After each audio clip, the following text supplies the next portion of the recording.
하나님 아버지 감사합니다. 오늘도 저희들을 한자리에 불러 모아주시고 하나님의 말씀을 통해서 우리의 삶을 반성하며 또 어떻게 행할 것을 같이 배우려고 합니다. 저희들에게 배울 수 있는 마음을 허락해 주시고 우리의 하루하루의 삶이 주님 앞에 결코 헛되지 아니할 수 있도록 도와주옵소서. 머지않아 주님 앞에 설 수밖에 없는 사람으로 생을 살고 있습니다. 주님을 기쁘게 맞이할 수 있도록 우리의 삶을 다스려 주시고 주님 앞에서는 그날 칭찬과 영광과 존귀를 얻을 수 있도록 도와주시옵소서. 우리의 삶을 통해서 하나님께 영광과 찬송이 돌아갈 수 있도록 주님 앞에 열매 맺는 삶이 될 수 있도록 역사해 주시고 도와주옵소서. 여기에 참석한 모든 구원받은 식구들에게 일일이 함께해 주시고 주의 역사와 능력을 나타내 주옵소서. 우리 중에 한 사람도 헛되이 왔다가 헛되이 가는 사람이 없도록 자비를 베풀어 주시고 주님의 충만한 은혜를 경험할 수 있도록 역사해 주옵소서. 주 예수님 이름 받들어 기도하옵나이다. 아멘. 성경 이사야 39장 찾으시겠습니다.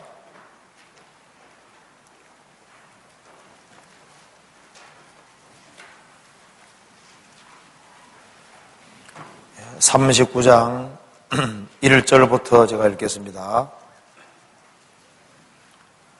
이사야 39장입니다. 1절. 그때 발라단의 아들 바벨론 왕 모로닥 발라단이 히스기야가 병들었다가 나았다 함을 듣고 글과 예물을 보낸지라. 히스기야가 사자를 인하여 기뻐하여 그에게 궁중 보물 곧 은금과 향료와 보배로운 기름과 모든 무기고와 보물고에 있는 것을 다 보였으니 궁중의 소유와 전 국내의 소유를 보이지 아니한 것이 없은지라. 이에 선지자 이사야가 히스기야 왕에게 나와 묻되 그 사람들이 무슨 말을 하였으며 어디서 왕에게 왔나이까. 히스기야가 가로되 그들이 원방 곧 바벨론에서 내게 왔나이다. 이사야가 가로되 그들이 왕의 궁전에서 무엇을 보았나이까. 히스기야가 대답하되 그들이 내 궁전에 있는 것을 다 보았나이다. 내 보물은 보이지 아니한 것이 하나도 없나이다. 이사야가 히스기야에게 이르되 왕은 만군의 여호와의 말씀을 들어줘서 보라 날이 이르리니 네 집에 있는 모든 소유와 네 율조가 오늘까지 쌓아둔 것이 모두 바벨론으로 옮긴 바 되고 남은 것이 없으리라. 여호와의 말이니라. 거기까지입니다.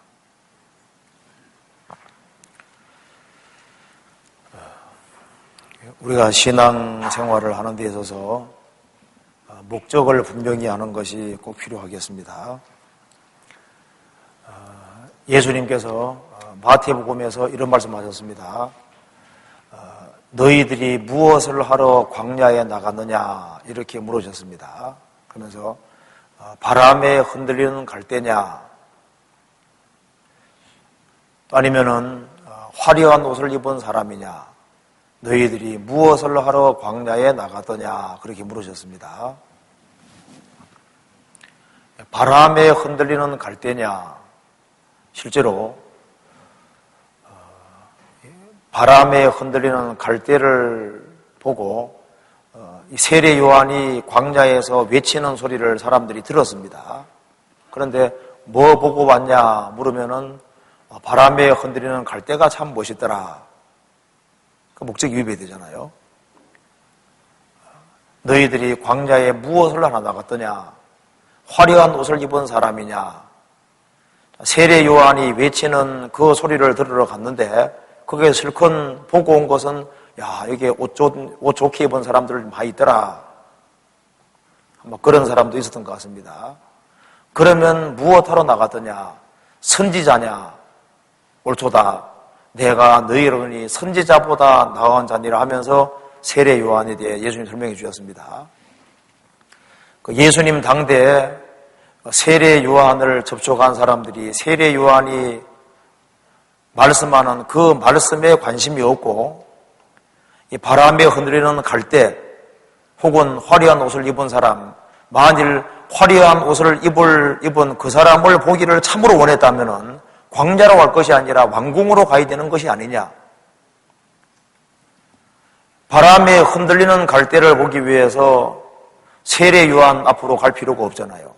우리가 주일날 왜 성경을 왜 교회에 오느냐 할 때 그 목적을 분명히 할 필요가 있습니다. 내가 왜 구역 모임을 가야 되는지, 내가 왜 조모임을 가야 되는지, 왜 이런 생활 집회를 가야 되는지, 도대체 매 주일마다 모이는 목적이 도대체 뭐냐 그 말입니다.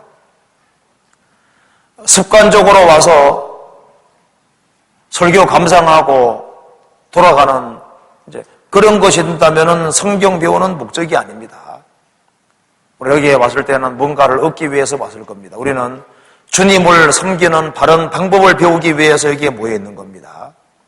그리고 우리의 삶을 통해서 실제적으로 우리의 삶을 통해서 다른 사람들이 구원을 받고 자기의 신앙이 성장하는 뭔가를 얻기 위해서 모였을 겁니다. 그렇기 때문에 온 목적이 분명하다면 주님께서 채워주시는 목적도 그걸 아시기 때문에 그들 마음속에 채워주시는 것이 있을 겁니다. 이 세상에서 제일 어리석은 사람이 누굴까요? 성경을 통해서 보면은 자기 육신을 위해 사는 사람은 제일 어리석은 사람입니다. 가장 복된 사람이 누굴까요? 가장 지혜로운 사람이 누굴까요? 주님을 위해 사는 사람이 제일 지혜로운 사람입니다. 이 세상에서 잘 먹고 잘 살고 좋은 집에 사는 그런 것이 복된 것이 아닙니다. 진리 가운데 사는 길을 알고 그 진리 가운데 살아가고 주님 영광을 위해 살 수 있는 사람, 그 사람은 정말 복이 있는 사람입니다. 이 세상에 썩어지고 없어질 것을 위해서 사는 사람, 순간적인 것을 위해서 인생을 투자하는 사람은 어리석은 사람입니다. 지혜로운 사람은 영원한 것을 위해서 인생을 투자하는 사람입니다. 과거도 이렇게 봤을 때 내가 한 50년을 살면서 아무것도 한 것이 없다. 살아계신 하나님 앞에서 아무것도 한 것이 없다. 얼마나 끔찍한 이야기입니까? 내가 60년을 살아봤지만은 하나님 앞에 한 일이 아무것도 없다. 하나님이 만든 세상에 살면서 평생 하나님 것을 쓰고 누리고 살면서 하나님 앞에서 한 일이 아무것도 없다. 참 걱정스러운 겁니다. 그런데 구원을 받고 세월은 계속적으로 지나가는데 신앙의 연수는 늘어가는데 살아계신 하나님 앞에서 아무것도 드린 것도 없고 뭔가 보답한 것도 없고 영광 돌린 것도 없다면은 그렇다면은 그것은 신앙생활을 바르게 하는 것이 아닐 겁니다. 신앙생활은 결코 액세서리가 아닙니다. 이 성경에서 말씀하신 하나님은 절대자이기 때문에 우리 전체를 요구하시는 겁니다.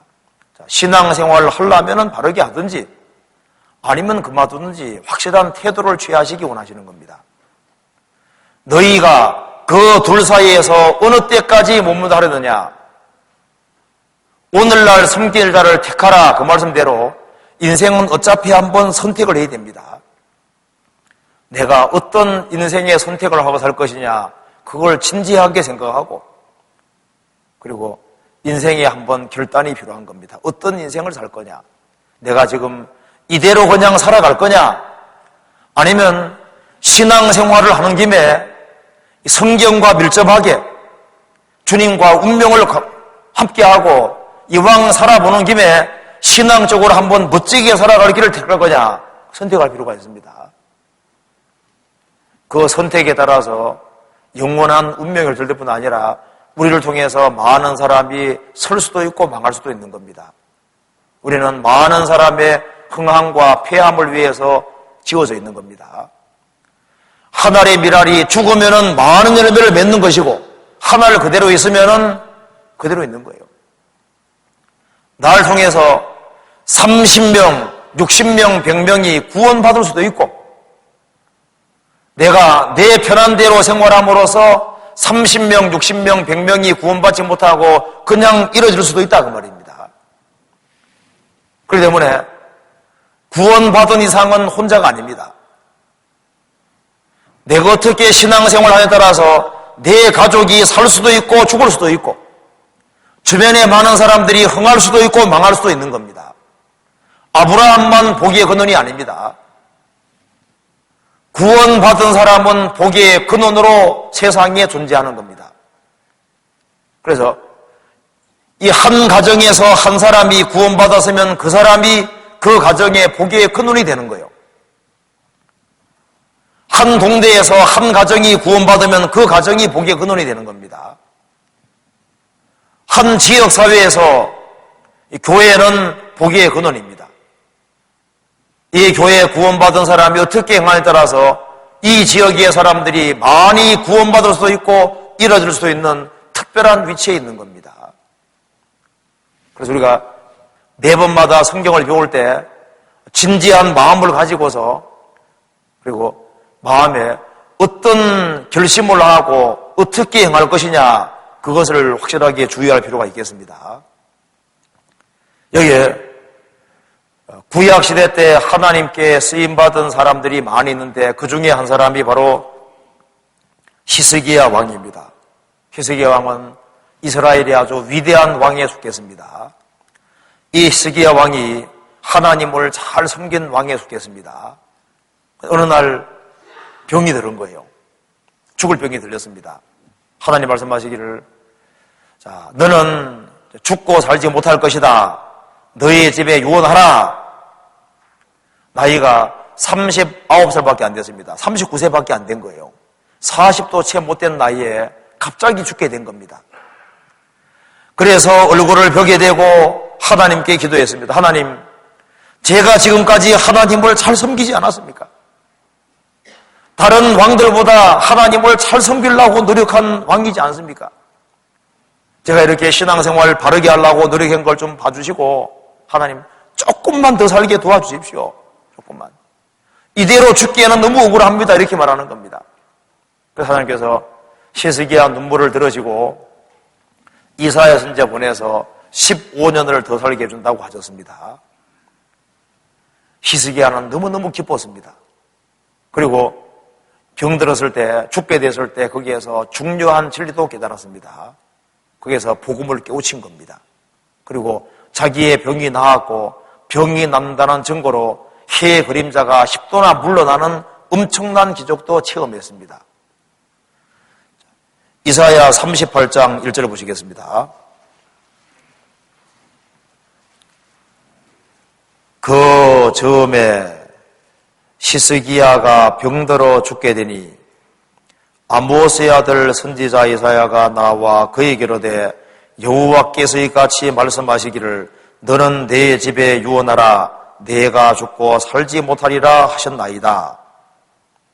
히스기야가 얼굴을 벽으로 향하고 여호와께 기도하여 가로되 여호와여 구하오니 내가 주의 앞에서 진실과 전심으로 행하며 주의 목전에서 선하게 행한 것을 추워 가옵소서 하고 심히 통곡하니 이에 여호와의 말씀이 이사야에게 임하니라. 가라사대 너는 가서 히스기야에게 이르기를 내 조상 다윗의 하나님 여호와께서 이같이 말씀하시기를 내가 내 기도를 들었고 내 눈물을 보았노라.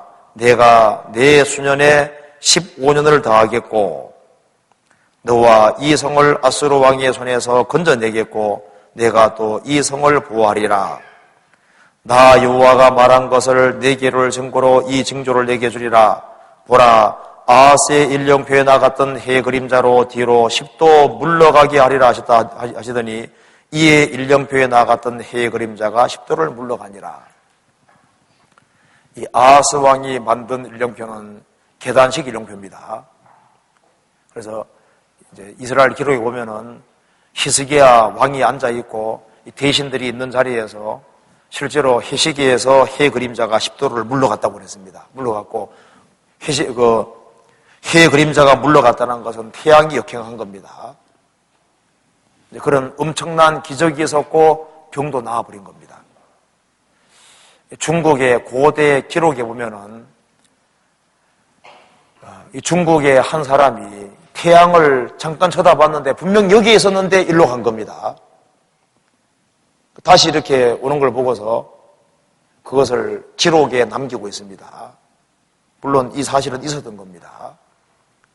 아주 엄청난 기적이 있었고 병이 나았어요.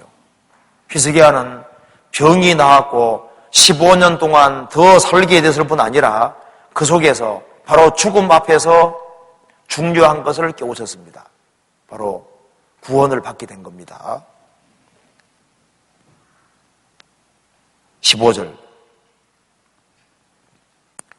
주께서 내게 말씀하시고 또 친히 이루어졌사오니 내가 무슨 말씀을 하오리이까 내 영혼의 고통을 인하여 내가 종신토록 가끈히 행하리이다. 모든 걸 상감히 행하겠다는 겁니다. 주여 사람의 사는 것이 있고 내 심령의 생명도 온전히 거기에 있사오니 원컨대 나를 치료하시며 나를 살려주옵소서. 17절 같이 읽겠습니다. 보옵소서 내게 큰 고통을 더하신 것은 내게 평안을 주려 하심이라. 주께서 나의 영혼을 사랑하사 멸망의 구덩이에서 건지셨고 나의 모든 죄는 주의 등 뒤에 던지셨나이다. 히스기야는 병들어 죽게 됐다가 기적적으로 살게 됐고 이 질병의 고통 죽음 바로 앞에서 나의 모든 죄는 주의 예수님의 등 뒤에 던지셨나이다. 그 진리까지 깨우치게 됐습니다.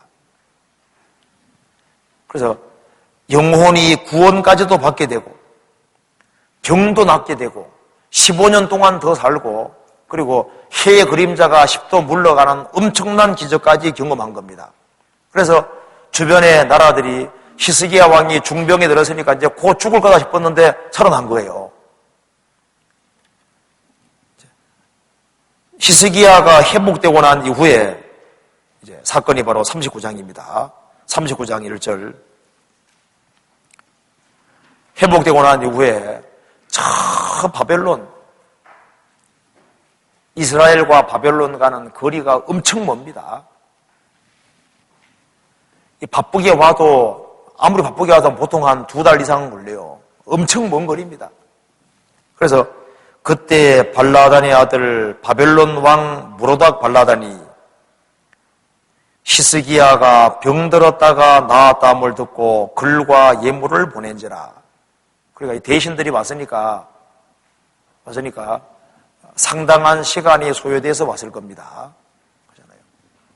얼만큼의 시간인지 모르지만은 상당히 아주 먼 데서 왔으니까 먼 바벨론에서 사신이 온 겁니다. 그때 발라단의 아들 바벨론 왕 무로닥 발라단이 히스기야가 병들었다가 나았다함을 듣고 글과 예물을 보낸지라. 예물도 좋은 걸 보냈겠죠.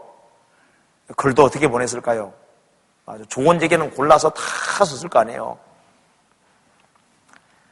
그래서 2절에 히스기야가 사자를 인하여 기뻐하여,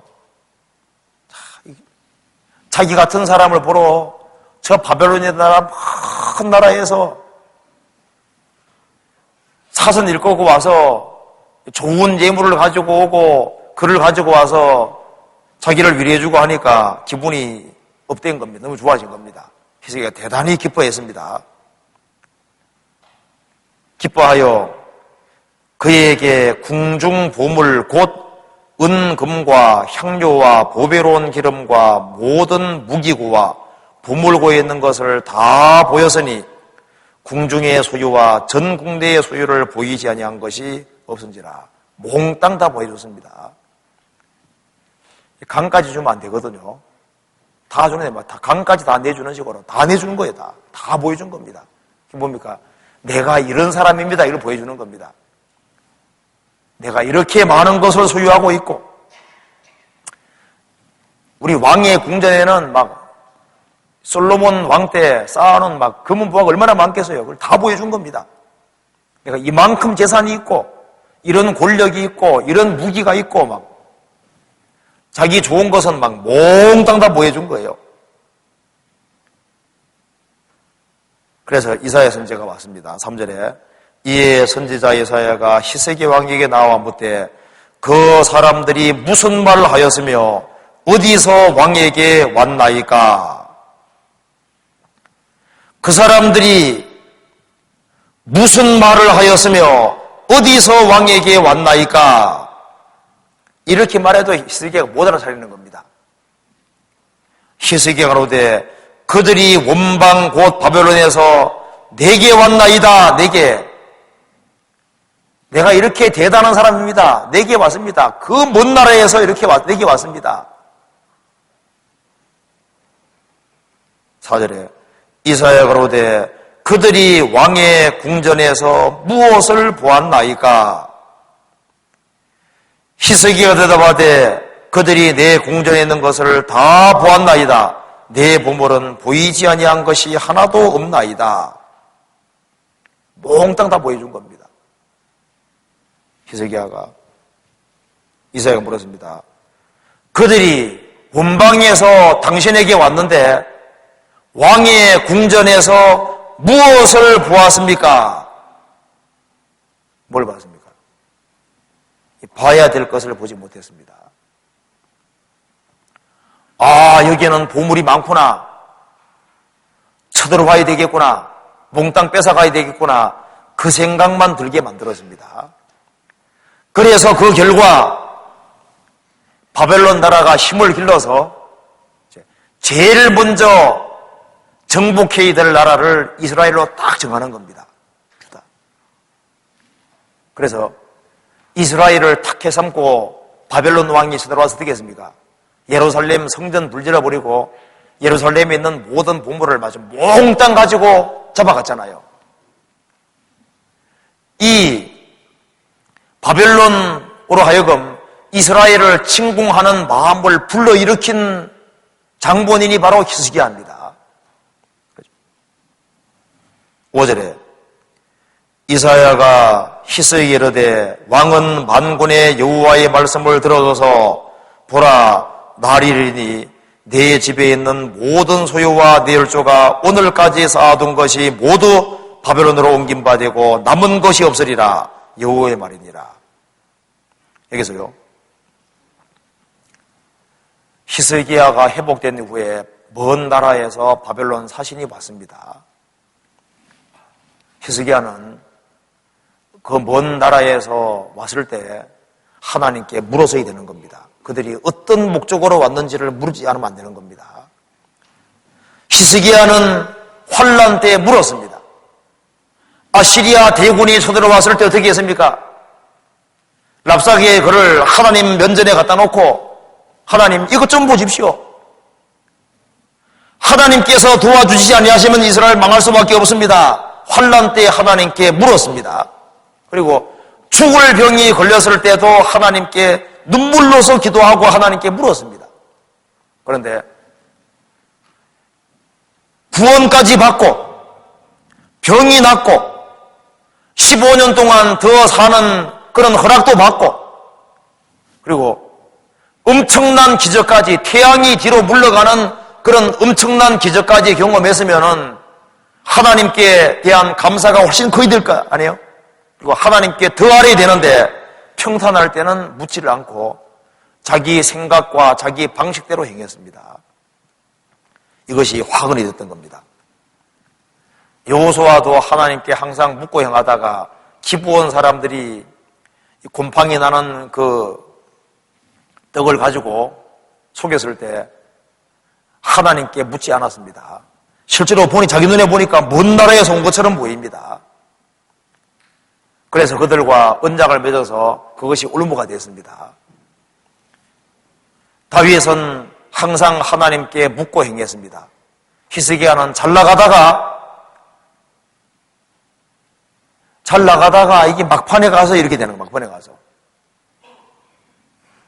스스로 지혜롭게 여기지 말지어다 그렇게 말씀했는데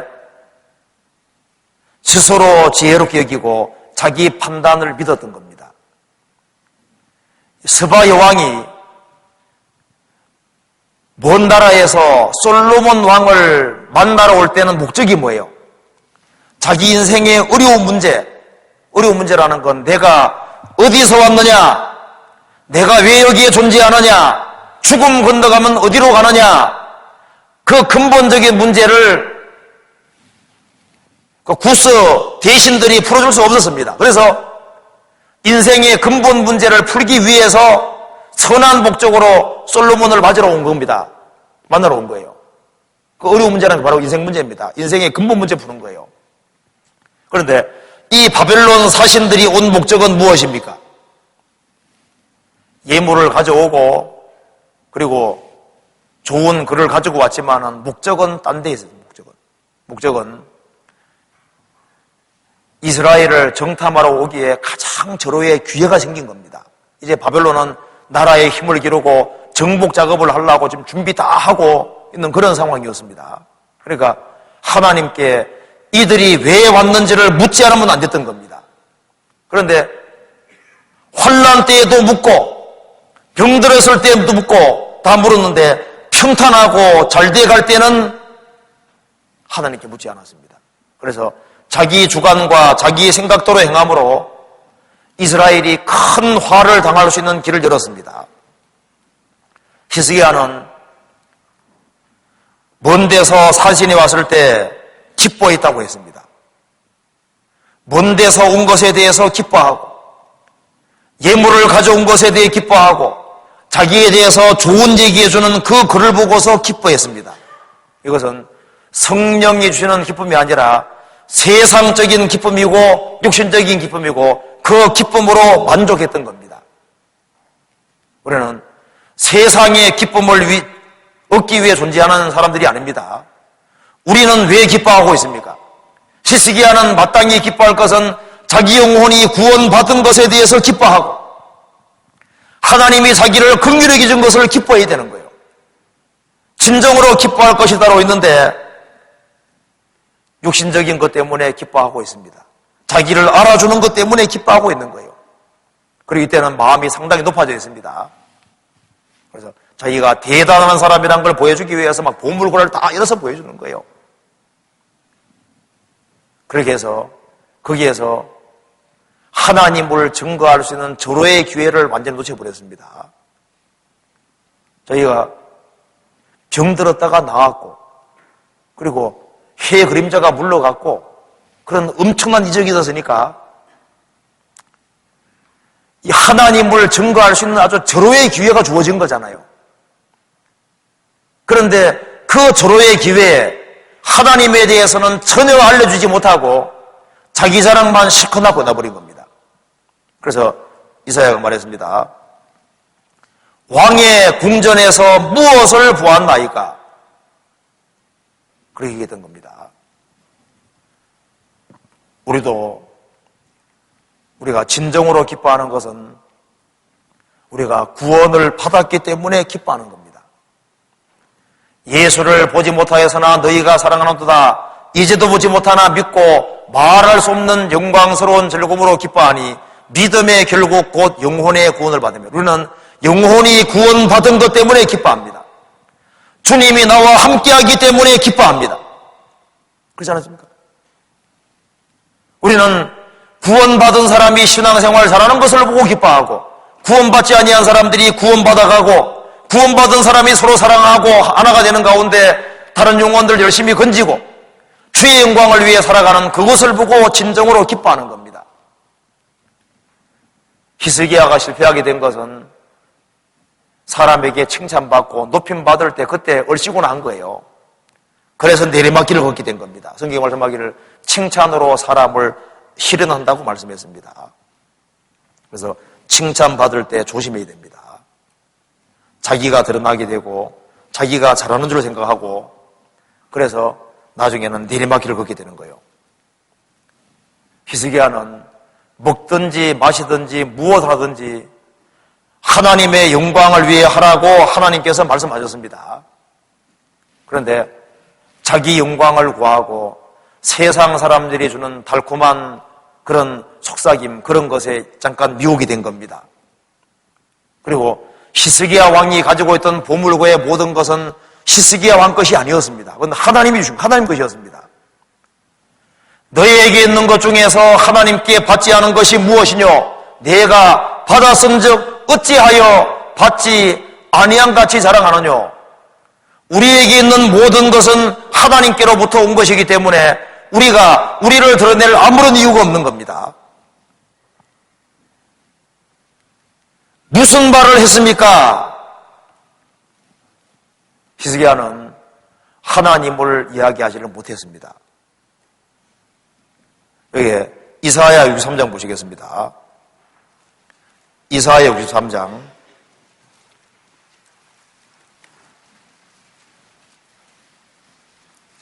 7절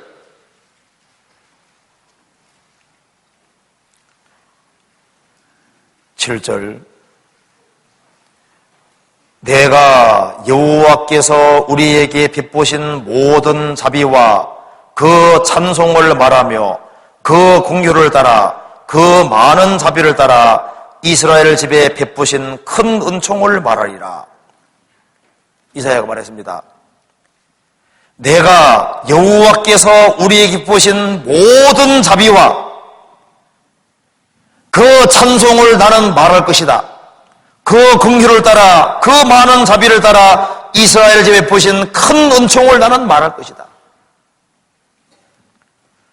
우리가 접촉하는 사람들에게 하나님이 내게 어떠한 은혜를 베풀어 주시고 나를 어떻게 자비를 베풀어 주시고 나를 어떻게 불쌍히 여겨 주셨는지 나는 그것을 말해 줄 것이다. 베드로, 야고보, 요한이 변화산상에서 주님을 봤습니다. 영광 중에 있는 주님을 봤습니다. 죽으시고 부활하신 주님을 본 예수님 제자들은 무엇을 이야기하고 싶었습니까? 그들은 생애 속에서 오직 예수 그 한 분을 이야기하고 싶었습니다. 우리의 지극한 관심의 대상은 예수입니다. 예수님 제자들의 마음을 붙잡은 것은 오직 예수였습니다. 그리스도인들의 마음을 붙잡고 있는 것도 오직 예수입니다. 우리가요 구원 안 받은 사람을 접촉하면 무슨 얘기하고 싶어요? 그 주님을 얘기하고 싶은 것이 당연한 겁니다. 우리가 접촉하는 사람, 우리에게 나오는 사람, 우리 집에 들어오는 모든 사람에게 무엇을 이야기해 주기 원하십니까? 무엇을 보여주기 원하냐고 말입니다. 우리는 주님을 보여주기 원하고 그리고 아무쪼록 몇몇 사람들이 구원받도록 그리고 주님 영광을 보기를 원하는 겁니다. 근데 히스기야는 이때 자기만을 드러냈고 히스기야 접촉하는 사람은 히스기야 잘 나가는 사람이네, 대단한 사람이네, 그거 이상 아무것도 보지 못했습니다. 그 사람이 하나님께 받은 은혜, 그 사람이 하나님께 받은 축복, 그리고 나도 하나님을 알아야 되겠다는 그런 마음을 갖도록 만들지는 못했습니다. 여기에 이사야가 전곡 지르는 이야기를 했습니다. 무엇을 보았나이까? 그렇게 얘기를 했습니다. 이사야 39장 4절 다시 한번 보시겠습니다. 이사야가 가로되 그들이 왕의 궁전에서 무엇을 보았나이까? 그들이 왕의 궁전에서 무엇을 보았나이까? 이건 우리에게도 중요한 질문이 됩니다. 우리와 접촉하는 사람들이, 우리의 집에 들어오는 사람들, 우리가 접촉하는 사람들에게서 그들은 무엇을 보았나이까? 이건 우리에게도 아주 진지하고 중요한 질문이 되는 겁니다. 부모로서 자녀에게 무엇을 보여주고 있는지, 자녀는 부모에게서 무엇을 보았습니까? 자녀에게 술 먹는 모습, 담배 피우는 모습, 부부끼리 싸우는 모습, 텔레비전을 보는 모습, 이런 모습을 보여주고 있는지, 어떤 모습을 보여주고 있느냐 그 말입니다. 또 자녀는 부모에게 부모 앞에서 무슨 모습을 보여주고 있습니까? 오락실에만 놀러가는 모습, 영화관에 놀러나 다니고 나쁜 친구하고 어울려 다니고 그런 모습 보여주는지, 주님께 영광 돌리는 그런 모습 보여주는지 생각을 해봐야 됩니다. 우리가 접촉하는 동료 친구들이 있을 겁니다. 우리가 접촉하는 동료들, 친구들에게 무엇을 보여주고 있습니까? 생각해 봐야 되죠. 욕하는 모습을 보여주는지, 농담 좋아하는 모습을 보여주는지, 죄 짓는 모습을 보여주는지 신중히 생각할 필요가 있습니다. 또 회사에서는 어떤 모습을 보여주는지 그것도 생각해 봐야 됩니다. 우리는 편지이기 때문에 어떤 모습을 보여주는지 다른 사람들이 읽고 있는 것이 틀림없습니다. 또 나는 이 구원받은 성도들 앞에서 어떤 모습을 보여주고 있는지, 내가 구영부임에서 어떤 모습으로 비춰질 것인가, 정말 주님께 순종하고 복종하는 모습, 형제자매를 사랑하는 모습을 보여주는지, 이기적인 모습을 보여주는지, 어떤 모습이 있는지 비춰지고 있는 겁니다. 이 교회는 우리 주변의 사람들에게 어떤 모습을 비추는 것인지, 그런 그 모든 것에 대해서 신중하게 생각을 해야 됩니다. 이사야가 이르되 그들이 왕의 궁전에서 무엇을 보았나이까? 우리가 우리와 접촉하는 모든 사람에게 바른 모습을 보여줄 수 있고 성경의 기초에 살아가는 그런 모습을 보여줄 수 있다면 그것이 다른 영혼이 건짐을 받고 세워지는 그런 귀한 역사를 나타내게 되는 겁니다. 그래서 우리가 가정생활하는 속에서, 또 직장생활 속에서, 또 교회생활 속에서 우리가 어떤 모습을 비춰야 될지 그런 걸 한번 같이 생각을 해봅시다. 자, 먼저 베드로전서 3장 보시겠습니다.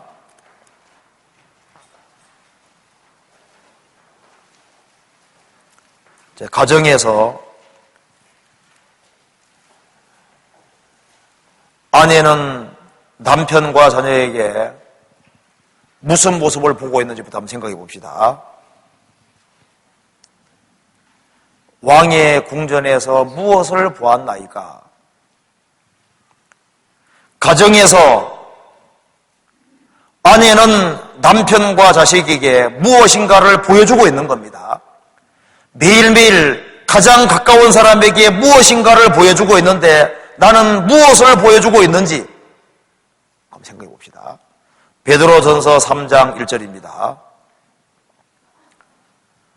아내된 자들아 이와 같이 자기 남편에게 순복하라. 이는 혹 도를 순종치 않는 자라도 말로 말미암지 않고 그 아내의 행위로 말미암아 구원을 얻게 하려 함이니 너희의 두려워하며 정결한 행위를 봄이라. 너희 단장은 머리를 꾸미고 금을 사고 아름다운 옷을 입는 외모로 하지 말고 오직 마음에 숨은 사람을 온유하고 안정한 심령에 썩지 아니할 것으로 하라. 이는 하나님 앞에 값진 것이니라. 전에 하나님께 소망을 두었던 거룩한 부녀들도 이와 같이 자기 남편에게 순복함으로 자기를 단장하였나니 사라가 아브라함을 조라싱하여 복종한 것 같이 너희가 선을 행하고 아무 두려운 일에도 놀라지 아니하므로 그의 딸이 되었느니라. 가정에서 이런 모습을 보여준다면 얼마나 복이 되겠습니까? 아내된 자들아 이와 같이 자기 남편에게 순복하라. 자기 남편에게 순종하고 복종하라. 아내가 자기 남편에게 순종하고 복종하는 모습을 보여줄 때 자녀들은 그대로 배우거든요. 시집 가서도 장가 가서도 그 어머니 아버지 모습을 그대로 따라서 그대로 합니다. 그래서 대체로 그 아버지의 그 아들이고 그 어머니의 그 딸인 거예요. 왜? 항상 보았기 때문에 그대로 합니다. 자기 남편에게 순종하고 복종하라. 이는 혹 도를 순종치 않는 자라도 구원 안 받은 사람입니다. 구원을 받지 아니한 자라도 말로 말미암지 않고 그 안에의 행위로 말미암아 구원을 얻게 하리니 너희의 두려워하며 정결한 행위를 봅니다. 이 구원을 받지 않은 남편이라 할지라도 참으로 남편을 존중하고 높이는 모습으로 살아갈 때 거기에서 주님 이름이 회방받지 아니하고 그 남편이 구원받는 중요한 계기가 되게 되어 있습니다. 정결한 행위를 봄이라 눈을 그냥 만들어 둔 것이 아닙니다. 보고 있습니다. 예수 믿는 것을 비난하고 그렇게 할지 몰라도 남편을 정말 존중하고 높이고 앞장 세우고 살아갈 때 다른 사람들에게 말해줍니다.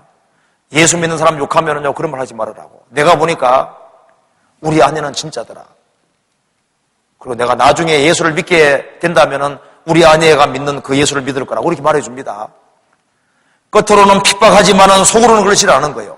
그리고 남편을 정말 높이고 존중하고 살아갈 때 구원 안 받은 남편도 거기서 뭔가 어떤 두려움을 느끼도록 돼 있어요. 그리고 남편을 앞장 세우고 남편을 섬기고 남편을 하늘처럼 높일 때 거기에서 남편이 뭔가 핍박할 때 더 큰 찔림을 받도록 돼 있습니다. 그리고 우리 아내가 믿는 예수가 보통 분이 아니다. 이분은 진짜 살아계신 분이다. 그걸 볼 수 있게 되는 겁니다. 그리고 마음이 움직이게 되는 겁니다. 가정생활 속에서 남편을 깎아내리고 남편을 자기보다 아래로 놓고 하면은 여자가 낮아지게 돼 있습니다. 하나님께서 원래부터 프로그램을 이렇게 만들어 두신 거예요. 그래서 아내가 높아지기 원하면은 남편을 앞세워야 됩니다. 순종하고 복종한다는 것은 복잡하지 않아요. 우선권을 남편에게 두는 것을 가리키는 겁니다. 그게 제일 쉬운 거거든요. 식사를 할 때도 남편 먼저, 방문 나갈 때도 남편이 먼저, 남편을 앞세우고 남편에게 우선권을 줄 때 그것이 존중한다는 기본적인 증거가 되는 거예요. 그게 남편을 높인다는 증거가 되는 겁니다. 남편을 섬긴다는 것이 복잡한 것이 아닙니다. 그래서 남편을 높이면 아내는 자동으로 높아지게 돼 있어요. 그래서 남편을 높이는 그 여자는 하나님께서 행복하게 만들어 주실 겁니다. 남편을 하늘처럼 받드는 아내는 높아지게 돼 있어요. 그리고 그 사람은 하나님을 섬기는 것이 무엇인지를 알게 될 겁니다. 그리고 순복 속에는 성생활도 포함됩니다. 순복하는 것에 그 성생활도 성경에 포함된다고 되어 있어요. 그리고 남편을 앞세우고 높일 때 그걸 통해서 남편을 오히려 지배할 수 있는 겁니다. 근데 사람들이 이렇게 말씀드렸어도 이걸 안 믿거든요. 설마 하는데 성경은 항상 진리입니다. 내가 손해볼 것 같지만은 남편을 우선권을 두고 남편을 높일 때 그럼 사랑을 받게 돼 있고 남편이 머리가 빨빨 돌아가게 돼 있거든요. 마음이 아내 쪽으로 향하도록 원래부터 돼 있습니다. 그래서 한 남자가 성공하려면은 어진 두 여인이 있어야 된다 그러지 않습니까? 어진 어머니가 있고 어진 아내가 있으면은 그 남자는 빛을 발하고 성공하게 돼 있는 겁니다. 무엇을 보았나이까? 가정에서 아내는 남편을 정말 높이는 모습, 우리 어머니는 정말 남편을 존중하고 높인다. 우리 어머니는 남편을 항상 앞세우고 산다. 그런 모습을 보여주면 그 보여주는 것 자체가 교육이 되는 거잖아요. 3절 너희 단장은 머리를 꾸미고 금을 차고 아름다운 옷을 입는 외모로 하지 말고, 이런 말이 있습니다. 예쁜 아내는 눈을 즐겁게 하고 어진 아내는 마음을 기쁘게 한다. 그러죠. 예쁜 아내는 눈을 즐겁게 할 수 있지만은 어진 아내는, 마음이 어진 아내는 마음을 기쁘게 하는 겁니다. 또 이런 얘기도 있죠. 어떤 장식품도 다정한 아내 얼굴을 같이 방 안을 치장하는 것은 없다. 여기에 바깥으로 꾸미는 것은 잠시만 할 수 있습니다. 4절 오직 마음에 숨은 사람을 온유하고 안정한 심령에 썩지 아니할 것으로 하라. 이는 하나님 앞에 값진 것이니라. 보석 같은 것이니라. 오직 마음에 숨은 사람을, 속사람을 온유하고 안정한 심령에 썩지 아니할 것으로 알아. 온유한, 그래서 가정생활 속에서 온유한 모습을 보일 수 있는 어머니는 정말 복이 있습니다. 온유라는 것은 마음이 따뜻한 아내를 가리키는 거예요. 그 온유 반대가 뭡니까? 아주 과격한 거거든요. 그래서 가정생활 속에서 여자가 화를 잘 내고 성질을 잘 내면은 그거 빵점입니다. 그건 문제가 있는 거예요. 그거는 가정을 행복하게 만드는 게 아니라 가정에 그냥 찬물을 쫙쫙 끼얹는 것도 같습니다. 맞죠? 틀림없이 맞을 거예요. 그래서 레위기 11장 보면은 모든 맹금류는 부정하다 그랬습니다. 맹금류는 싸나운 거거든요. 여자는 싸나우면 안 돼요. 그러면은 가정생활이 엉망이 됩니다. 그게 아무것도 아닌 것처럼 보이지만요, 그렇지 않아요. 여기 뭐라 되어 있습니까? 온유한 심령, 따뜻한 심령. 여자는 꽃이기 때문에 항상 웃어야 됩니다. 웃고 밝은 모습을 가지려고 노력하고 말이 부드럽고 달아야 됩니다. 그래서 이 온유한 심령을 가진 그런 가정 속에 있는 남편은 진짜 행복한 사람인 거예요. 그리고 이 아내가 온유한 심령을 가지고 있으면은 그 자녀를 완전히 바꿀 수 있습니다. 따뜻한 것은 사람 마음을 끄는 거예요. 따뜻한 마음을 가진 사람은 남편을 가정으로 끌어들이고, 그리고 이 남편으로 하여금 가정적이 되게 만들고, 집안에 신경을 쓰게 만들고, 바깥으로 배회하지 않게 만드는 겁니다. 여자가 쌀쌀 맞고, 냉정하고, 냉공하고, 바가지 너무 잘 끌고 이렇게 하면요, 직장 끝나도 빨리 집에 오기를 원치 않는 겁니다. 바깥으로 빙글빙글 돌아요, 바깥으로. 가능 늦게 들어가려고 그러고, 그래서 바깥으로 돌게 하고 싶으면요, 계속 바가지 긁어요. 결코 좋은 것이 아닙니다. 여기 성경에서 온유란 말을 써놨을 때 이것이 중요하기 때문에 써놨습니다. 그래서 이 어진 아내가 있으면은 남편은 항상 용기를 가지고 살 수 있고 어떤 혼란과 역경 모든 것을 다 이겨나갈 수 있습니다. 남자는 여자하고 좀 달라요. 이 바깥에서 막 모든 사람이 칭찬해줘도 자기 아내가 칭찬 안 해주면은 행복지를 못합니다. 모든 사람이 비난하고 욕하고 대적해도 아내가 용기 붙들어주면요, 또 아무 문제가 안 돼요. 진짜입니다. 여기 보면은 온유한 심령, 가정에서 아내에게 길을 펴지 못하고 지내는 남편은 밖에서도 곱슬거리며 쩔쩔매게 된다. 어떤 사람이 얘기했습니다. 그래서 어진 부인은 남편을 귀하게 만들고 악한 부인은 남편을 천하게 만든다. 그래서 여자가 어지면은 남편을 아주 귀하게 만드는 거예요. 그리고 이 남편 망하게 하는 건 쉽습니다. 여자가 쌀쌀 맞고 냉정하고 냉고하고 말할 때도 그냥 찬물 끼얹듯이 말하고 그렇게 하면은 남편 망하게 하기는 십상입니다. 무너지거든요, 남편이. 그래서 여기에 온유한 심령을 가질 수 있도록, 그래서 어떤 한 여자분은 내가 1년 동안은 절대 안 싸우리라. 항상 가정에 불화가 있으니까요. 그래서 1년 동안 실제로 한 번도 안 싸웠다는 거예요. 가정이 조용해졌습니다. 그래서 동네 사람들이 도대체 비결이 도대체 뭐냐? 그 집이 항상 싸웠거든요. 비결을 알려줄게요 하고 따라와 보라고. 따라와 보니까 장독간 뒤에 벼루가 있는 거예요. 목이 있고. 그리고 장독대를 딱 열으니까 차물림자가 소복한 겁니다.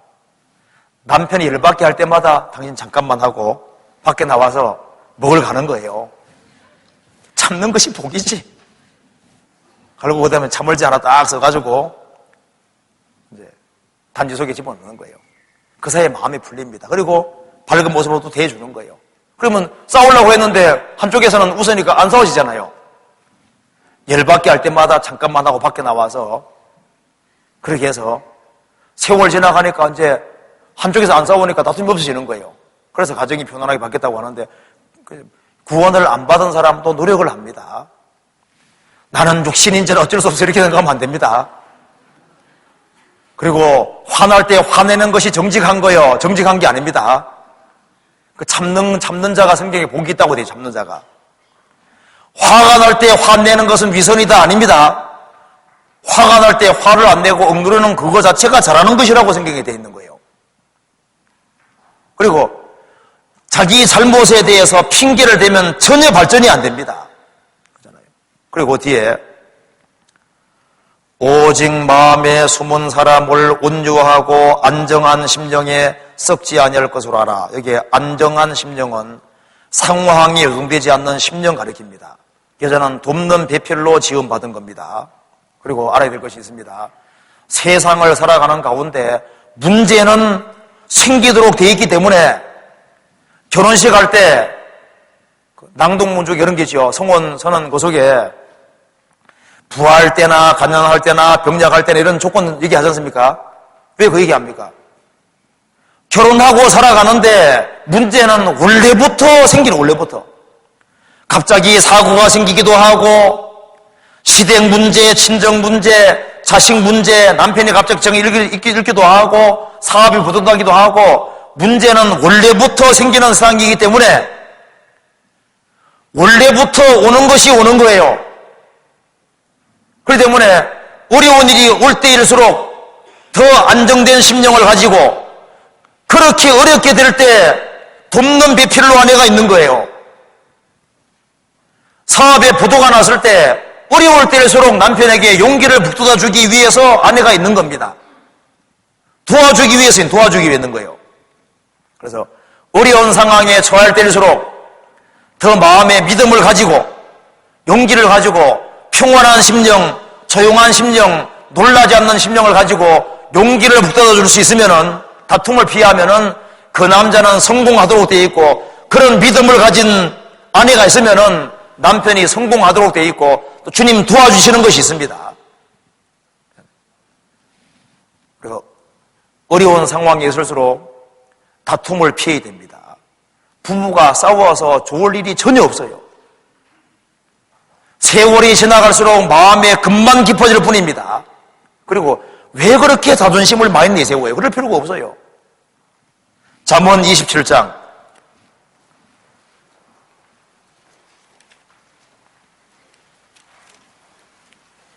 15절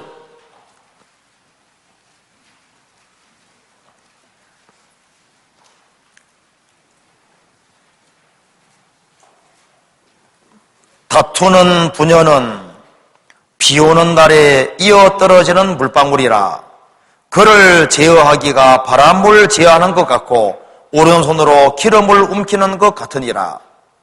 다투는 부녀는 비 오는 날에 이어 떨어지는 물방울이니라. 여자들은 짜잘한 걸 기억을 잘합니다. 부부 싸움할 때 따발총입니다. 막 과거부터 막 끄집어 들이봐서 쫙 해가지고 막 말을 할 때 막 말이 잘 나가죠. 막 기억력이 얼마나 좋은지 그때는 막 이어떠는 물방울처럼 막 따발총 소리 나오는 거예요. 그런데 그런 말로 인해서 남자 마음에 구멍이 생깁니다. 이 물방울이 이어떨어지면은 세면바닥 나중에 뚫어보여요. 세면바닥 보시면 구멍 푹 난 거 보셨어요? 내가 그런 잔소리 하는 것으로 마음이 그냥 우리 남편은 마음 바다같이 넓으니까 별일이 없을 거다. 천만의 말씀입니다. 시간 지나면 마음에 구멍이 뻥 뚫려 있어요. 그래서 마음에 금이 가도록 되어 있습니다. 그를 제어하기가 바람을 제어하는 것 같고, 바람을 어떻게 통제하겠어요? 오른손으로 기름을 움키는 것 같으니라. 그러니까 이제 남편이 이러지도 못하고 저러지도 못하니까 항상 괴로움만 쌓이고 스트레스만 받고 일하는데 능률도 안 들어오고 힘이 없는 거예요. 이런 얘기 들어보신지 모르겠습니다. 부부가 진정으로 사랑하고 있으면 칼날 폭만큼 침대에서도 잠을 잘 수가 있지만 서로 반복하기 시작하면 10m나 폭이 넓은 침대에서도 너무나 좁아진다. 맞는 얘기죠. 잠언 21장 9절 보시겠습니다.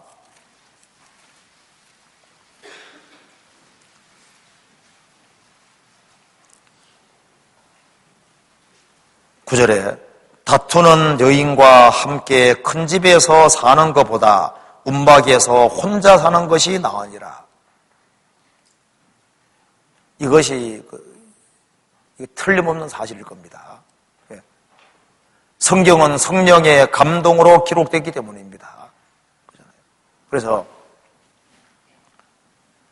어려울 때일수록 더 믿음을 가지고 안정된 심령을 가지고 용기를 북돋아주고 남편이 지쳐있을 때 용기 북돋아주고 따뜻한 말을 해주고 그리고 선한 말을 하고 힘을 북돋아주도록 그렇게 하기 위해서 여자는 결혼을 하는 겁니다. 그래서 남편이 잘 되면 아내가 잘 돼가는 겁니다. 그래서 남편이 대통령 되면 뭐가 됩니까? 자동으로 대통령 영부인. 남편이 사장 되면 뭐가 되는 겁니까? 사장 산모님. 남편이 거지 되면 자동으로 거지 마누라. 그러니까 이제 남편 운명이 아내 운명이니까 남편을 잘 되기 원하면 어떻게 해야 됩니까? 남편을 잘 보필하고 남편이 빚을 말할 수 있도록 그렇게 뒤에서 잘 밀어줘야 되는 거예요. 돕는 배필입니다. 그렇게 하면은 여자는 손해보는 것이 아닙니다. 그러면 하나님이 배후에 계시기 때문에 틀림없이 그 가정을 세우도록 도와주실 거예요. 남편이 이제 바깥에 돌고 어떤 죄를 짓게 되고 하는 그 모든 것에 아내의 책임도 있다는 거 알아야 됩니다. 그리고 아내가 성경대로 했는데 그럼에도 불구하고 남편이 곁길로 가면 내 책임이 없는 거예요. 그렇지 않습니까? 그런데 남편 탓만 할 것이 아니라 내 책임도 있는 점 그것도 생각하고 나를 반성할 걸 반성하고 바꾸고 바꿔야 됩니다. 베드로 전서 3장 다시 보시겠습니다. 3장 4절에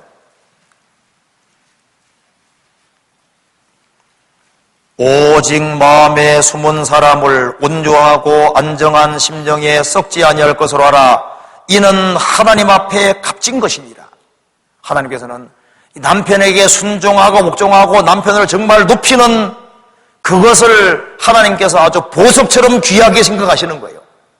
그리고 온유한 심령, 안정한 심령은 하나님 앞에 아주 값진 보석이다 그 말입니다. 그걸 하나님께서 아주 값어치 있게 보시고 귀하게 보시고 상으로 갚아주시는 거예요. 5절 전에 하나님께 소망을 두었던 거룩한 부녀들도 이와 같이 자기 남편에게 순복함으로 자기를 단장하였나니 전에 하나님께 소망을 두었던 거룩한 부녀들 우리들도 하나님께 소망을 두고 살고 있습니다. 하나님께 소망을 두었기 때문에 또 하나님의 뜻이기 때문에 자기 남편에게 순종하고 복종함으로 자기를 단장하였다. 매일 머리를 다듬고 몸을 단장하는 것처럼 매일매일 순종하고 복종하는 것을 배워야 되는 겁니다. 그리고 아내는 남편에게 순종하고 복종하는 것을 통해서 하나님께 순종하고 복종하는 것을 일생 동안 배워가는 거예요. 그래서 무엇을 보았나이까? 가정에서 아내가 이 모습을 보여주지 아니하므로 자녀가 잘못되게 될 수도 있습니다. 남편에게 대들고 남편에게 함부로 하고 그렇게 하는 걸 통해서 자녀에게 엄청난 해가 가해집니다.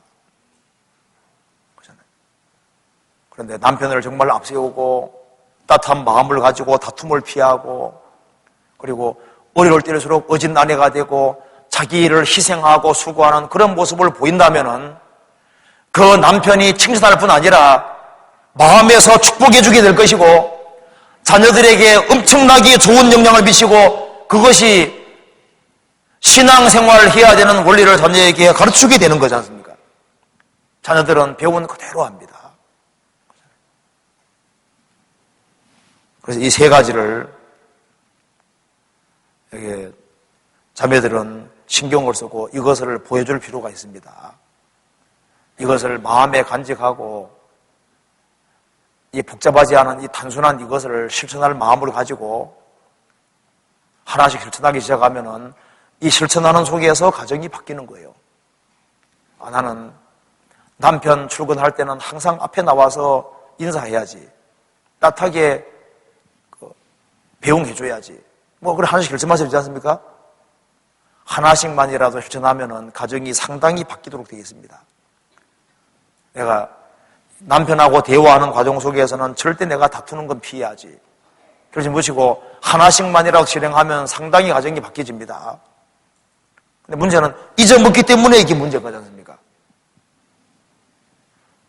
7절 같이 읽어보겠습니다. 남편 된 자들아, 이와 같이 지식을 따라 너희 아내와 동거하고 저는 더 연약한 그릇이요 또 생명의 은혜를 유업으로 함께 받을 줄 알아 귀히 여기라. 이는 너희 기도가 막히지 아니하게 하려 함이니라. 여기 남편 된 자들아, 남편들에게 말하고 있습니다. 이와 같이 지식을 따라 너희 아내와 동거하고. 결혼하는 남편은 또 책임이 있습니다. 여기 지식을 따라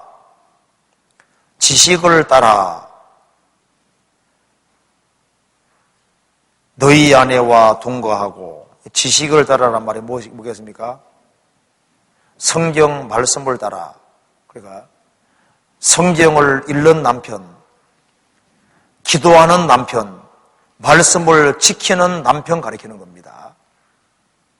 남편은 머리이기 때문에 지식을 따라란 말은 성경 말씀 가운데 살아가는 남편을 가르치고 있는 겁니다. 그리고 지식을 따라, 이 말씀 속에 뭐가 들어있냐면은 결혼하게 되면은 남편의 핵심 키는 뭔지 아시죠? 핵심 키는 남자는 땀 흘리고 수고하도록 원래부터 지어져 있는 거예요. 그래서 남편은 매일매일 성실하게, 근실하게 사는 것을 보여줄 필요가 있습니다. 그래서 월급이 적을지라도 매일매일 성실하게, 근실하게 살아갈 책임이 남자에게 있는 거예요. 그리고 결혼한 사람은 그런 책임이 있습니다.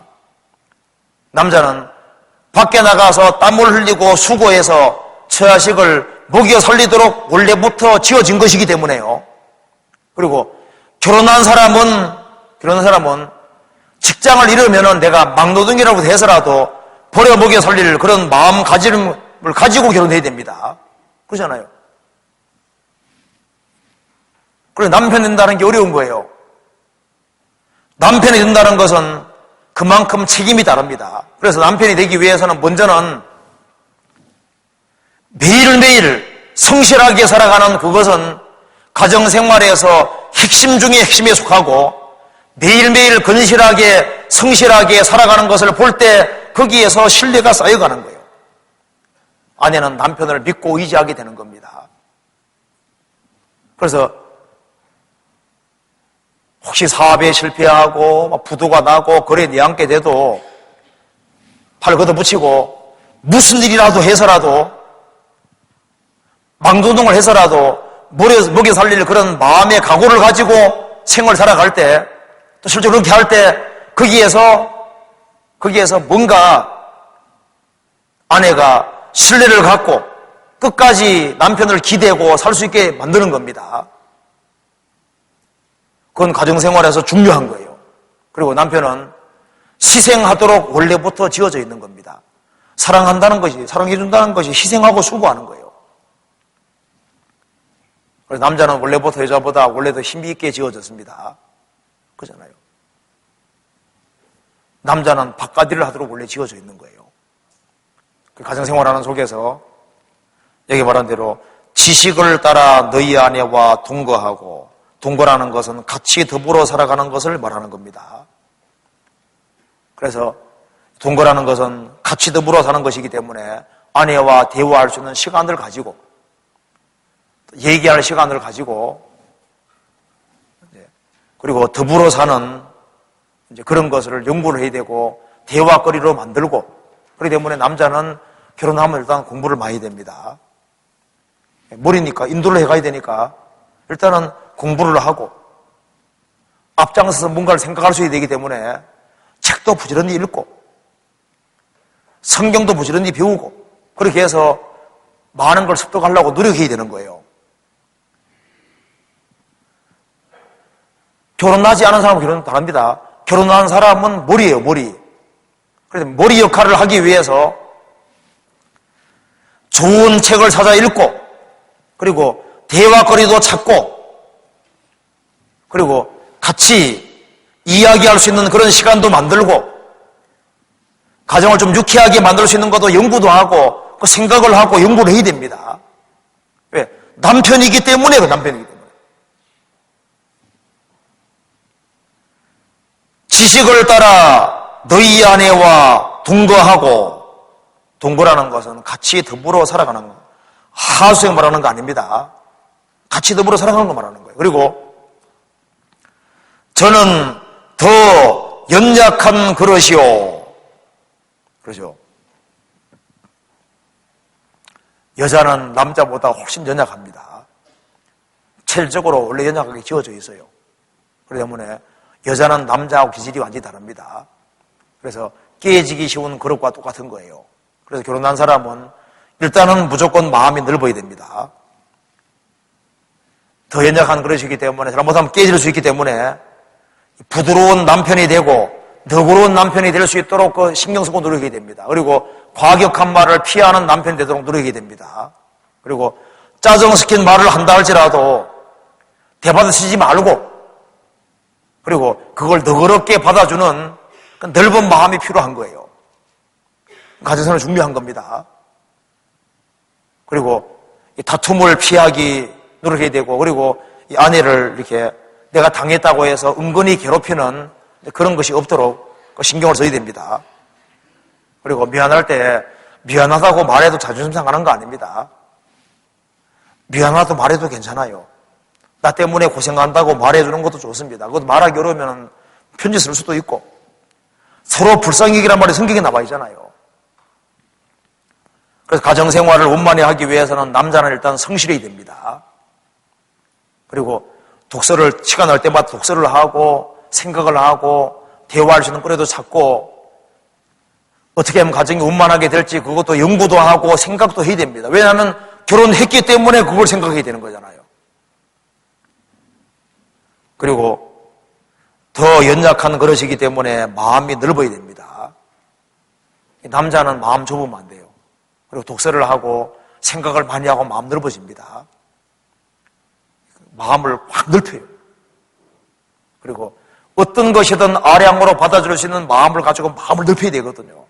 안 넓혀지더라도 강제로 넓히고 아주 넓은 마음을 가지고, 아이고 오늘 또 단순하게 생각했다고 그래도 넓은 마음을 가지고 그렇게 해서 나아가는 것이 필요한 겁니다. 그리고 또 생명의 은혜를 유업으로 함께 받을 자로 알아 귀히 여기라. 보석같이 귀하게. 그리고 아이고 너 세장가 들었으면 좋겠다 생각하지 말고요. 그 사람이 그 사람입니다. 그리고 조강지체가 제일 좋은 거예요. 딴 생각 보지 말고 가장 귀하게 여기요. 귀하게 여기라. 그리고 성경에 분명히 나와 있잖아요. 귀하게 여기라. 그래서 부족한 것이 보일수록 남편도 아내를 돕기 위해서 있는 겁니다. 부족한 것이 보이면은 지적하라고 있는 것이 아니라 도와주라고 부족한 것을 보여주는 거예요. 결혼은 서로 도와주기 위해서 있는 겁니다. 그래서 서로의 도움이 필요한 거예요. 그래서 온전해져 가는 겁니다. 우리가 부족한 것이 보일지라도 그럼에도 불구하고 남자이기 때문에 희생하고 수고하는 모습을 보이고 사랑하는 모습을 보이고 결혼했기 때문에 남편이기 때문에 그렇게 하는 것이 당연한 겁니다. 그래서 귀히 여기라 이는 너희 기도가 막히지 아니하게 함이니라. 그래서 남편이 아내를 대해줄 때 항상 남편은 따뜻한 마음을 가지고 그리고 격려를 하고 용기를 북돋아주고 육체적으로도 아주 가까이 해주고 그렇게 해서 귀하게 여기는 그것을 보여준다고 하면은 거기에서 자녀들이 배우는 거예요. 그리고 이 가정에 딱 들어와도 금방 알거든요. 사랑이 있는 가정인지 다툼이 많은지 집에 들어갈 때 딱 느껴지도록 돼 있잖아요. 그 분위기라는 게 있거든요. 그걸 통해서 벌써 전도가 되는 겁니다. 그래서 여기에 성경에서 말씀하기를 서로를 귀히 여기라고 말씀하셨습니다. 그래서 사실 이 여자보다는 남자가 훨씬 더 힘들어요. 여자는 세 가지만 하면 되니까 얼마나 쉬워요. 남편 높이면 되고 발길이 하면 되고 어릴 때서 어진 마음을 가지고 안전한 심령 가지고 행하면 되니까 여자는 간단합니다. 남자는 매일매일 돈벌이를 해야죠. 밖에 나가서 일을 해야 되죠. 그 남자가 훨씬 더 힘든 거예요. 자매들은 쉬운 줄 알아야 됩니다. 그래도 여자로 태어난 게 잘 된 겁니다. 여자로 태어난 거 진짜 감사하세요. 그 생각하고 계시죠? 내가 남자가 돼야 될 생각하세요? 여자로 태어난 게 잘하신 겁니다. 또 남자들도 마찬가지죠. 이왕 세상에 태어난 김에 고생 좀 해야죠. 그렇죠? 그렇죠. 그런 마음 가져야죠. 그리고 이 가정생활하는 데 있어서 이거 한번 봅시다. 우리 집은 금슬이 안 좋아요. 그런 생각하지 마세요. 여기 보시면은 이제 원래 금슬이 좋다 나쁘다는 것이 왜 생기냐면 이것 때문에 생기는 겁니다. 세상 사람 그리스도는 달라요. 이거 봅시다. 여기가 이제 아내라고 해봅시다. 여기가 남편이라고 해봅시다. 남편은 넓은 가정 룰에서 살아왔습니다. 이제 가정 룰이 있을 때, 규칙이 있을 때, 남편은 좀 넓은 룰에 살아왔어요. 어머니, 아버지가 좀 허용적인 부모님입니다. 그래서 좀 거짓말한 것이 드러나도 이해해주고, 부족한 것이 보여도 이해해주고, 그리고 이제 사랑해주고, 좀 부족한 것이 보여도 항상 용납하는 이런 가정 속에 살아온 사람은 대체로 이해심이 넓잖아요. 근데 여자가 어머니, 아버지 둘 중에 하나가 너무너무 엄격해서 조금만 빗나가면 항상 지적을 받아왔기 때문에 감히 어떤 일정한 규칙을 벗어나는 건 꿈도 못 꾸는 이런 아주 가정에서 아주 단정하게 살아왔다고 해봅시다. 이 두 사람이 결혼하면 어떻게 될까요? 금슬이 안 좋단 말이 나오게 돼 있어요. 왜냐하면은 여기서는 아주 좁은 가정 룰에서 살아왔기 때문에 빗나가는 거 보면은 지적을 받아왔거든요. 그렇기 때문에 이 상태에서 결혼하면은 그래서 남편이 거짓말 한 게 드러났다 해봅시다. 거짓말 한 게 딱 드러나면은 이쪽에서는 사기꾼으로 보입니다. 세상에 저럴 수가 있나? 근데 이쪽에서는 내가 이런 상황이 됐기 때문에 거짓말 나왔으니까 좀 이해해달라 그래도 이해가 잘 안 되는 거예요. 그리고 이제 물건 하나를 사왔습니다. 약간 비싸게 주고 사왔거든요. 그러면은 아주 해픈 사람으로 보입니다. 그러니까 이제 이 사물을 봐도 똑같이 안 보여요. 그래서 이쪽 남편은 이쪽에서 아내에게 뭘 하나 이해시켜 주려고 그러면은 막 너무너무 힘든 거예요. 앞뒤가 꽉 막힌 사람 보이거든요. 이쪽에서는 보면은요, 이거 보면 뭐 믿을만 하지 않은 사람으로 막 보이는 거예요. 사실은 그런 게 아닙니다. 이게 배경이 다르기 때문에 다르기 때문에 사실은 서로가 좋은 동기로 행해도 어떤 사건들이 하나씩 벌어질 때 입장이 완전히 다르기 때문에 이것 때문에 충돌이 생기도록 되는 거예요. 그래서 이것이 아내는 남편하고 살아가는 가운데 이게 자꾸 넓어지고 남편은 좁아지게 되어 있습니다. 그렇게 해서 이제 세월이 지나가면은 이것이 어떻게 됩니까? 비슷하게 되는 거예요. 비슷하게 됩니다. 이제 이렇게 되는데 적어도 한 10년 가까이 걸리는 거예요. 보통. 그러니까 각 결혼한 사람은 충돌이 생길 때, 이거 한 10년 가는 거다 생각하고 좀 너그러운 마음 가지고 그냥 살아야 돼요. 그리고 이걸 당장 뜯어 고치려도 안 뜯어 고쳐집니다. 안 뜯어 고쳐지죠. 수십 년 동안 형성된 건 어떻게 뜯어 고쳐져요? 그래서 이것이 이제 이 가족 배경이라는 게 있거든요. 그렇기 때문에 이제 나중에 뭐 심각한 것처럼 오는데 나중에 심각한 게 아니에요. 그런 차이가 좀 있습니다. 그래서 여기에 좁은 룰 속에 딱 살아온 사람은요, 기억력이 특별히 좋아요. 남편하고 싸우면 무조건 이깁니다. 왜 그런 줄 아세요? 넓은 룰에 있는 사람은 남의 잘못이 잘 안 보이거든요. 좁은 룰에 있는 사람은 남의 잘못이 잘 보인다고요. 그런 걸 또 잘 기억하고 있거든요. 그리고 이제 룰이 좁은 사람은 상대편이 먼저 잘못을 시인하기 전까지 시인을 잘 안 해버려요. 그렇기 때문에 항상 여자가 이제 이기고 들어가는 식으로 될 수도 있거든요. 근데 그것이 이제 다 이게 룰 차이기 때문에 사실 조금씩 시간 지나가면 점점 비슷해지게 돼 있어요.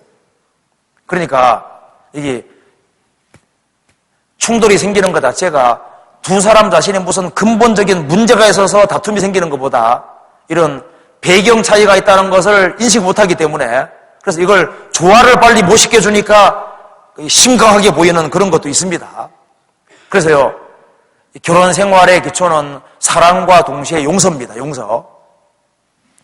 그래서 용서 없이는 결혼 생활 잘 안 돼요. 이런 얘기 하잖아요. 결혼하기 전에는 두 눈 크게 뜨고, 신랑 신부를 잘 얻어야 되잖아요. 결혼하고 난 다음에 어떻게 하라고요? 한눈 감으라고. 눈에 거슬리는 것이 눈에 보이게 돼 있어요. 그때 그것을 뜯어고치려고 하지 말고 안 뜯어고치 시간 걸린다니까요.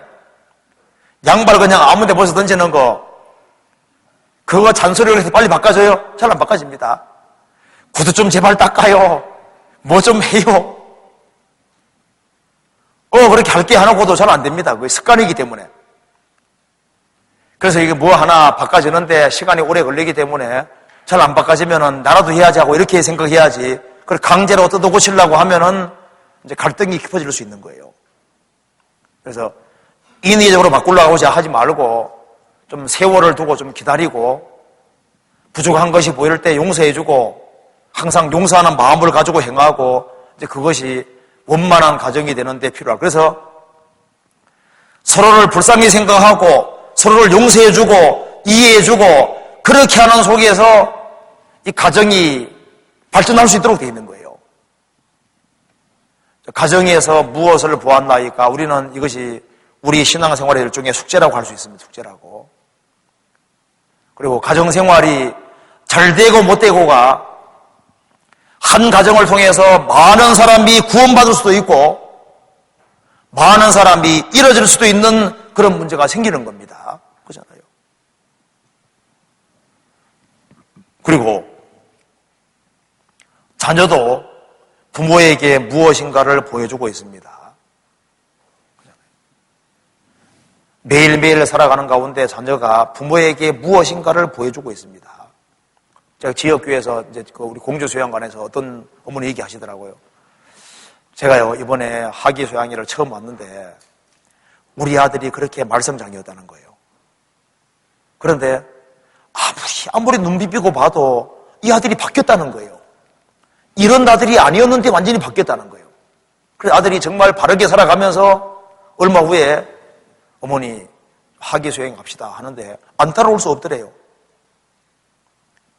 예수가 누군지 모르지만 이 아들을 이렇게 바꿔놨는데 이 좋은 분이다 그 말입니다. 구원받아 버리잖아요. 자녀가 부모에게 무엇인가를 보여주고 있는 겁니다. 어떤 자녀는 부모에게 큰 기쁨이 되고 있습니다. 어떤 자녀는 부모에게 큰 슬픔이 되고 있는 거예요. 라헬이 자식을 낳았습니다. 자식을 낳을 때 산고가 너무 심했습니다. 그래서 숨이 거의 넘어갈 즈음에 아기가 태어났습니다. 그래서 이 자녀는 슬픔과 고통을 가져왔다 해서 이름을 베논이라고 어머니가 지었습니다. 라헬이. 그런데 아버지 야곱은 베냐민이라고 이름을 지었습니다. 베냐민은 오른손 아들이라는 뜻입니다. 베논이는 슬픔의 아들. 어머니는 이 자식이 이런 고통을 받게 하고 이렇게 해서 태어났기 때문에 이 아들은 슬픔의 아들이다. 그런데 아버지는 자기가 가장 사랑하는 아내가 죽는 수고 치르면서 자식을 낳았기 때문에 이 자녀가 정말 기쁨의 아들일 뿐 아니라 오른손의 아들이 되기를 간절히 원했던 겁니다. 오른손의 아들. 오른손의 아들은 구원받았을 뿐 아니라 하나님의 편을 택하고 하나님의 오른손에 붙잡힌 바 되어서 하나님 앞에 귀하게 쓰임받는 자녀가 되기를 원했습니다. 자녀가 부모 앞에서 무엇인가를 보여주고 있습니다.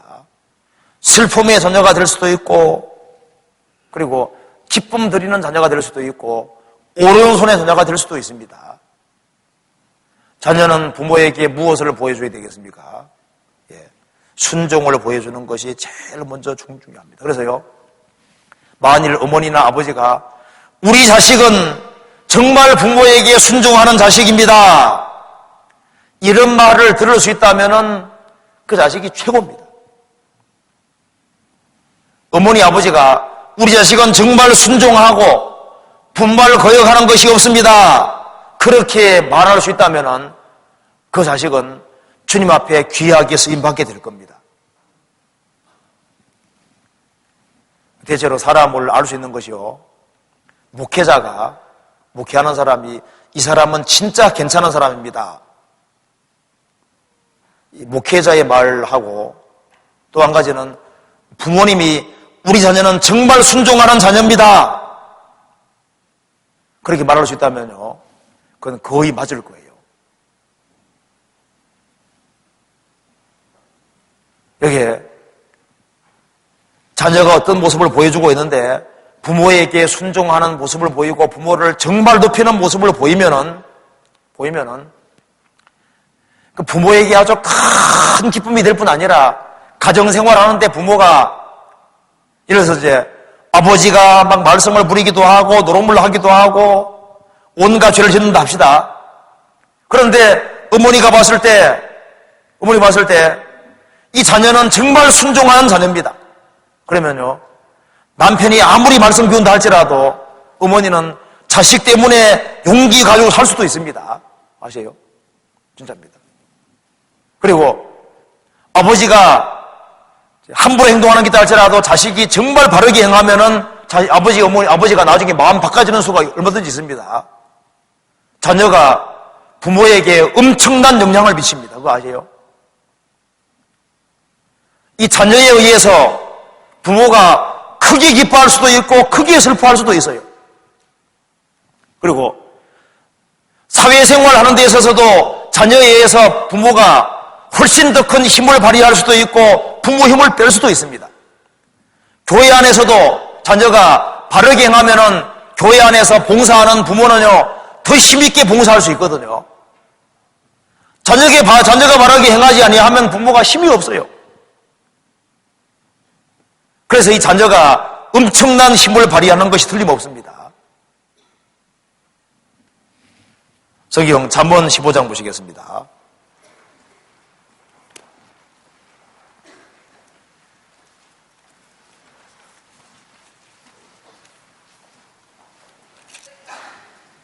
(15장) 20절.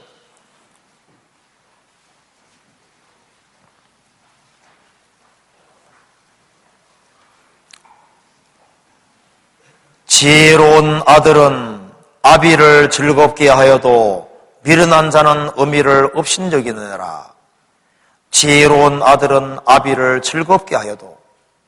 자, 이 부모를 정말 즐겁게 하는 자식이 있습니다. 진짜 훌륭한 자식이에요. 어머니 아버지 마음을 편안하게 해드리고 어머니 아버지에게 기쁨 주는 자녀가 있습니다. 그러면 그 어머니 아버지는 생을 살아가는 가운데 큰 용기와 힘을 얻고 그리고 인생을 정말 보람차게 힘차게 살 수 있습니다. 근데 그만 자녀가 말썽을 피우고 말 안 들으면요 부모의 힘을 빼는 거예요. 부모가 더 힘있게 살 수 있고 더 많은 영혼을 건질 수도 있는데 그것을 또 막는 일을 할 수도 있는 겁니다. 잠언 23장 24절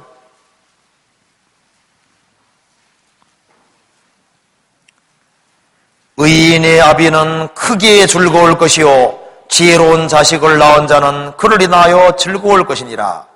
내 부모를 즐겁게 하며 너 낳은 어미를 기쁘게 하라. 여기 보면은 의인의 아비는 그냥 즐거운 게 아니죠. 크게 즐거워할 것이요.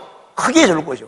자녀가 부모 말을 잘 듣고 정말 순종하고 어머니 아버지 높이고 살아가면은 부모는 크게 즐겁고 지혜로운 자를 낳은 자는 그를 인하여 즐거울 것이니라.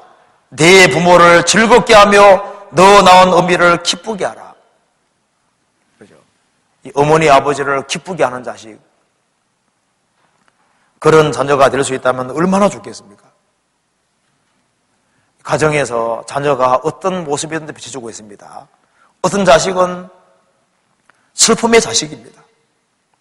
전혀 안심이 안 돼요. 어떤 자녀에 대해서는 마음을 푹 놓고 얘는 나중에 크게 되겠다. 정말 귀하게 되겠다. 부모가 대충 볼 수 있거든요. 자녀가 모습을 보여주고 있는 겁니다. 그리고 시댁 부모나 친정 부모가 있을 때 부모가 어렵게 될 때 재물을 쓰고 이렇게 하는 거 너무 아깝게 생각하지 마세요. 왜냐하면 부모는 자식을 위해서 모든 걸 다 썼거든요. 그런데 자기 자식한테는 재물 쓸 줄 알면서 막상 자기 부모를 위해서는 돈 쓸 줄 모르면요, 그건 지혜로운 게 아니에요. 부모가 어렵게 됐을 때 그 돈 쓰는 것이 그게 뭐 아까운 거예요. 부모는 자식을 위해서 온갖 것을 아끼지 않았습니다. 그런데 자기 자식을 위해서는 오만 것을 다 쓰면서도 자기 부모를 위해서는 그 돈을 아까워하고 그게 주님 앞에 합당치 않습니다. 그게 정상이 아니에요. 자식이 정말 어렵게 됐을 때는 모든 것을 다 해서라도 자식을 고치려 하기도 하고 그렇게 하면서도 자기 시댁이나 친정의 부모가 무슨 어떤 문제가 생기고 어려움이 생겼을 때 그걸 있지 않습니까? 아깝게 생각하고 그게 정상이냐 그 말입니다. 그 마음이 바르지 않습니다. 그래서요, 자기 부모를 정말 귀하게 생각하지 않습니다. 부모에게 잘하면 무조건 복 받는 거예요. 성경 말씀하기를 내 부모를 공경하면은 땅에서 잘 되고 내가 장수하리라 약속이 있잖아요. 그런데 그것에 대해서 남편 아내 중에 하나가 발목 잡을 수도 있습니다. 더 큰 복을 받을 수도 있는데 복을 막을 수도 있는 거예요. 여기 부모는 자녀에게 또 자녀는 부모에게 무엇인가를 매번 보여주고 있습니다. 이 자식은 이기적인 자식이구나. 자기밖에 모르는 자식이구나. 돈밖에 모르는 자식이구나. 뭔가를 비춰주고 있습니다. 무엇을 보았나이까? 무엇인가를 우리는 보여주고 있는 겁니다. 그렇잖아요? 부모는 자식을 낳았기 때문에 자녀를 바르게 키울 책임이라는 게 있습니다. 그리고 특별히 자녀들이 어렸을 때, 요즘은 더 어렸을 때 붙잡지 아니하면은 이제는 붙잡기 어려워요.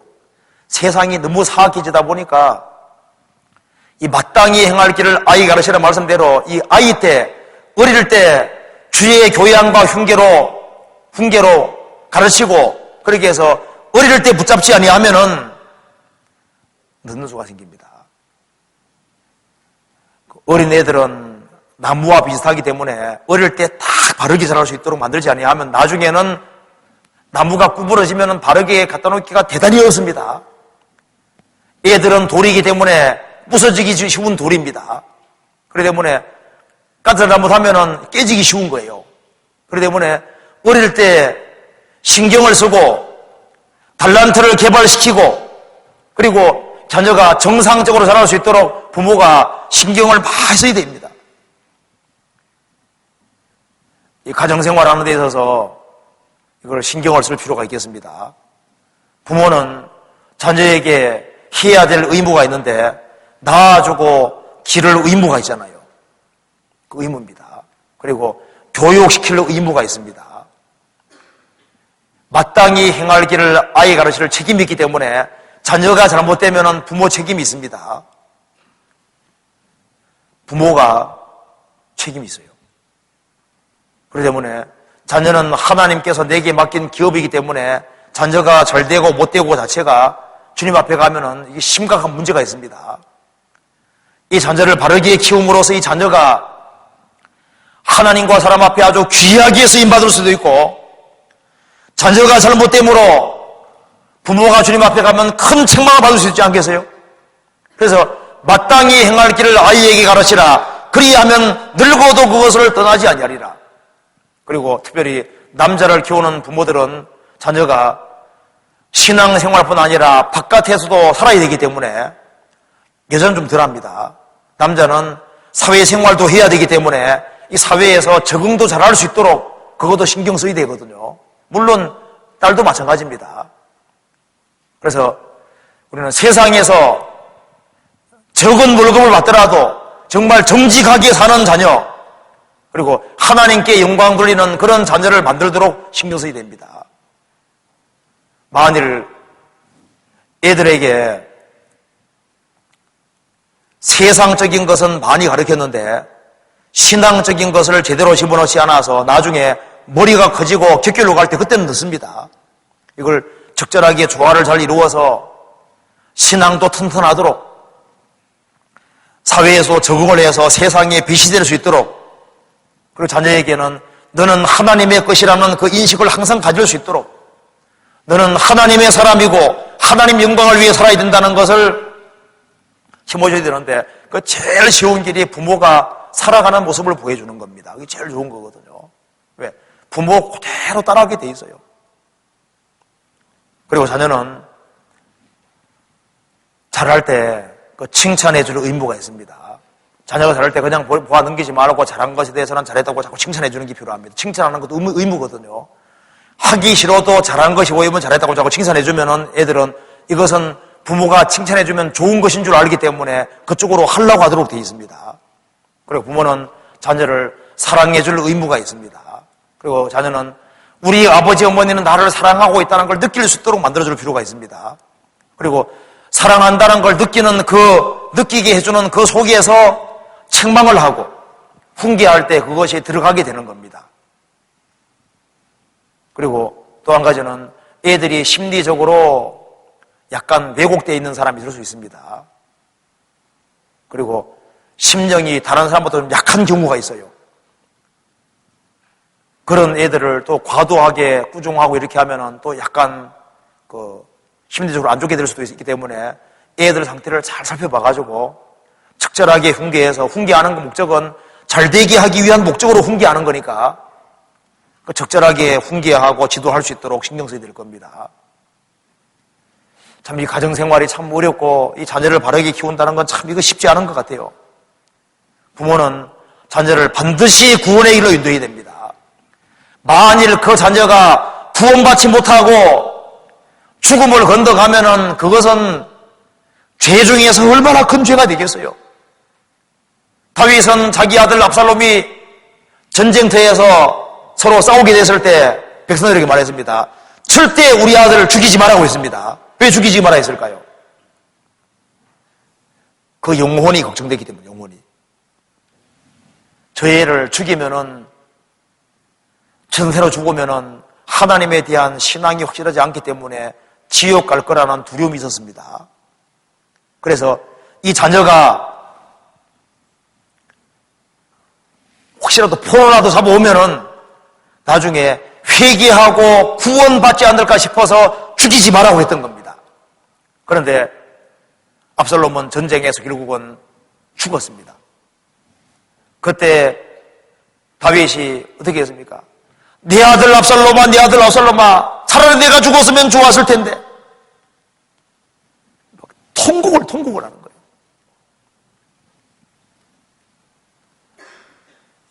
우리의 자녀가 마귀에게 빼앗기지 않도록 신경 써야 됩니다. 그래서 자녀를 반드시 주님 품으로 인도하고 자녀가 하나님께 영광 돌릴 수 있도록 달란트를 잘 개발시켜서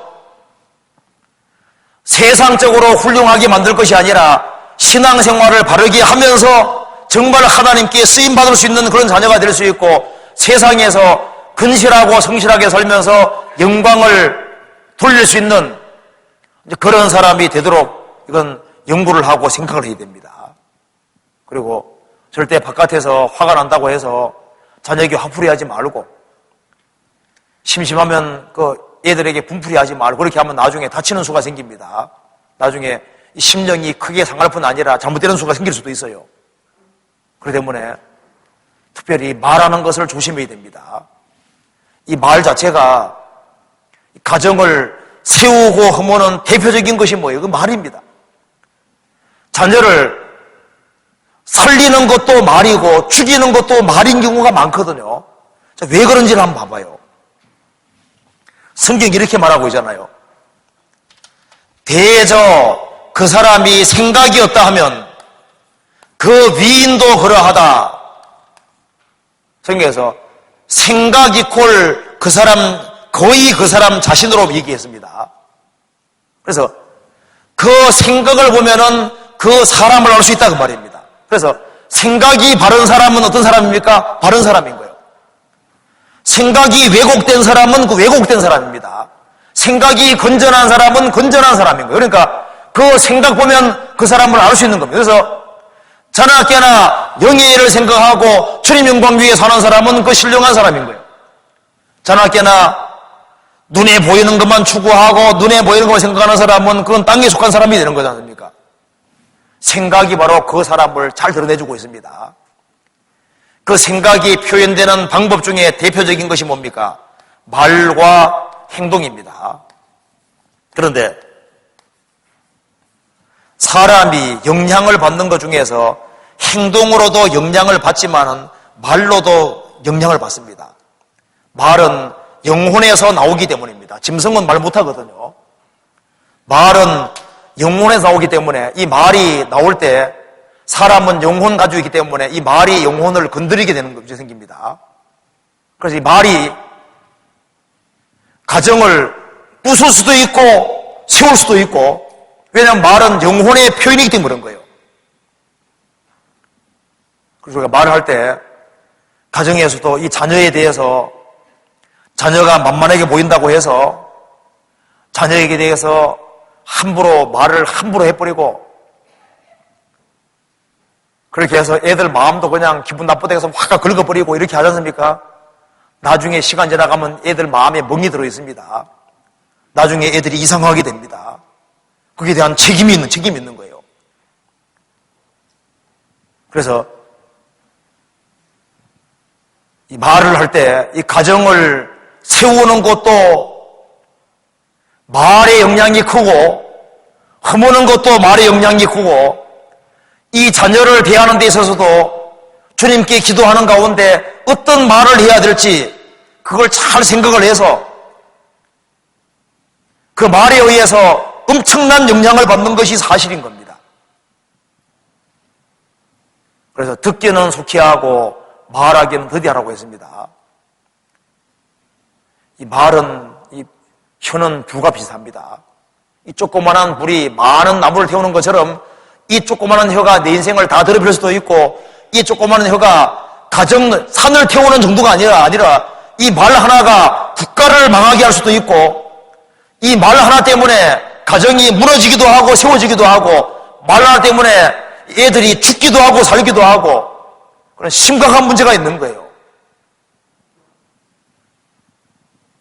그래서 이 가정생활을 하는 데 있어서 그리스도인들은 감사의 사람이 됐습니다.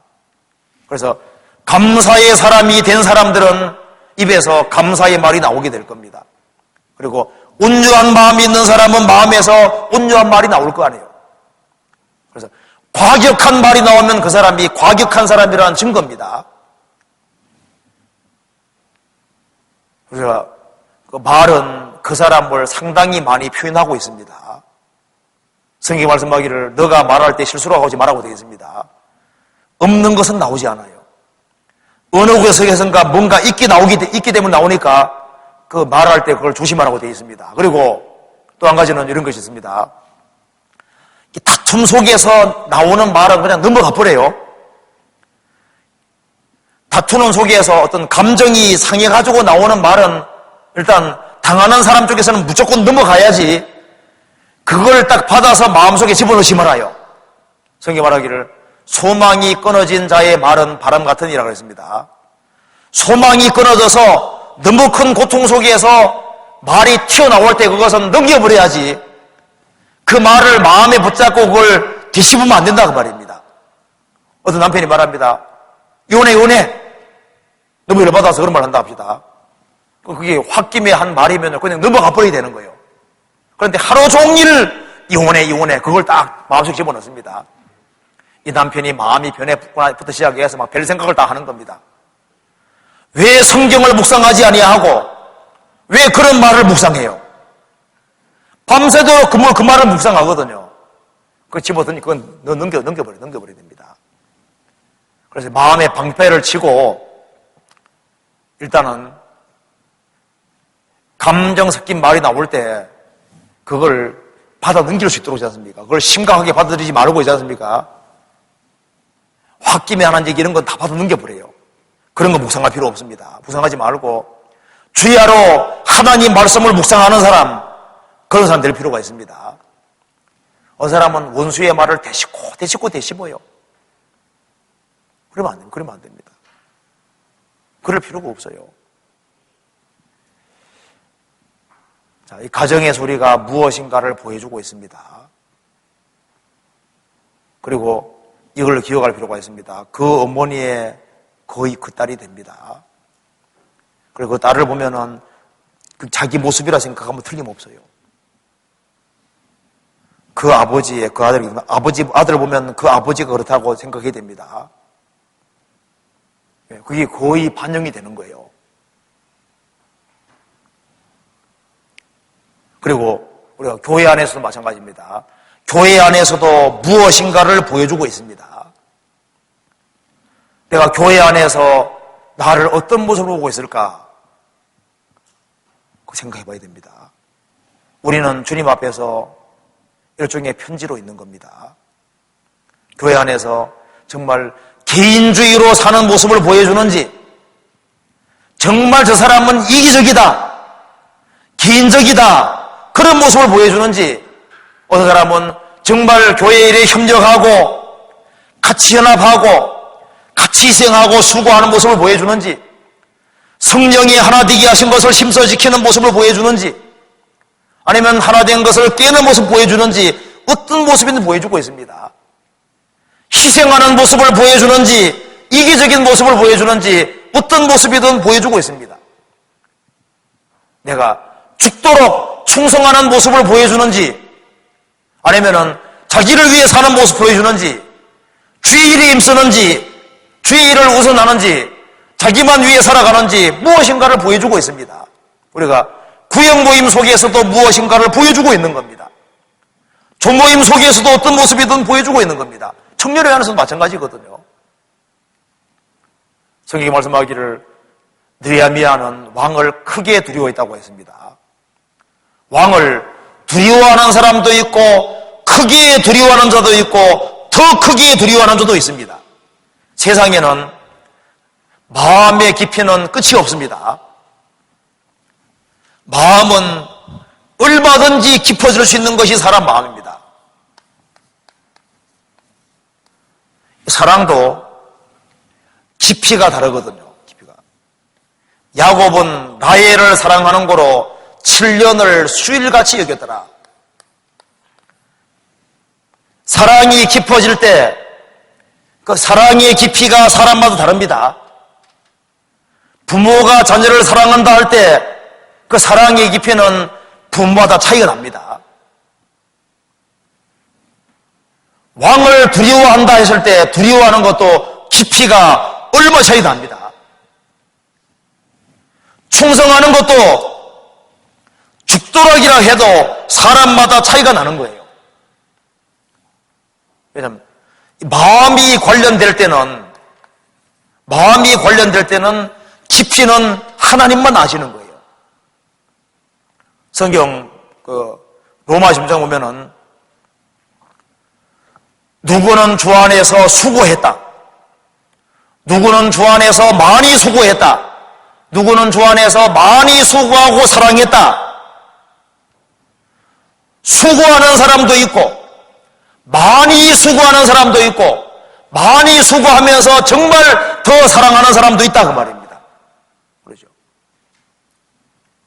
교회 안에 모습을 비추고 있습니다.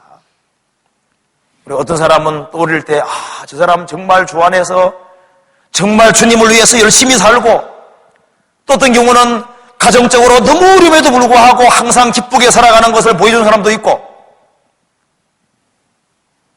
정말 가정적으로 너무 열악한 상황이 있는데도 불구하고 주님께 열심히 순종하는 사람도 있고, 여러 모습 비추고 있습니다. 우리는 어떤 모습이든 보여주고 있습니다.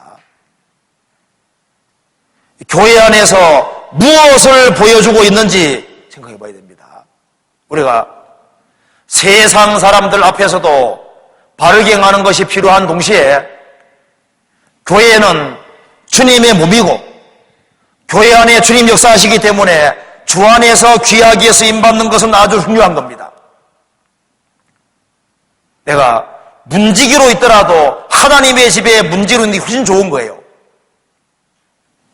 내가 예를 들어서 이제 장관이다.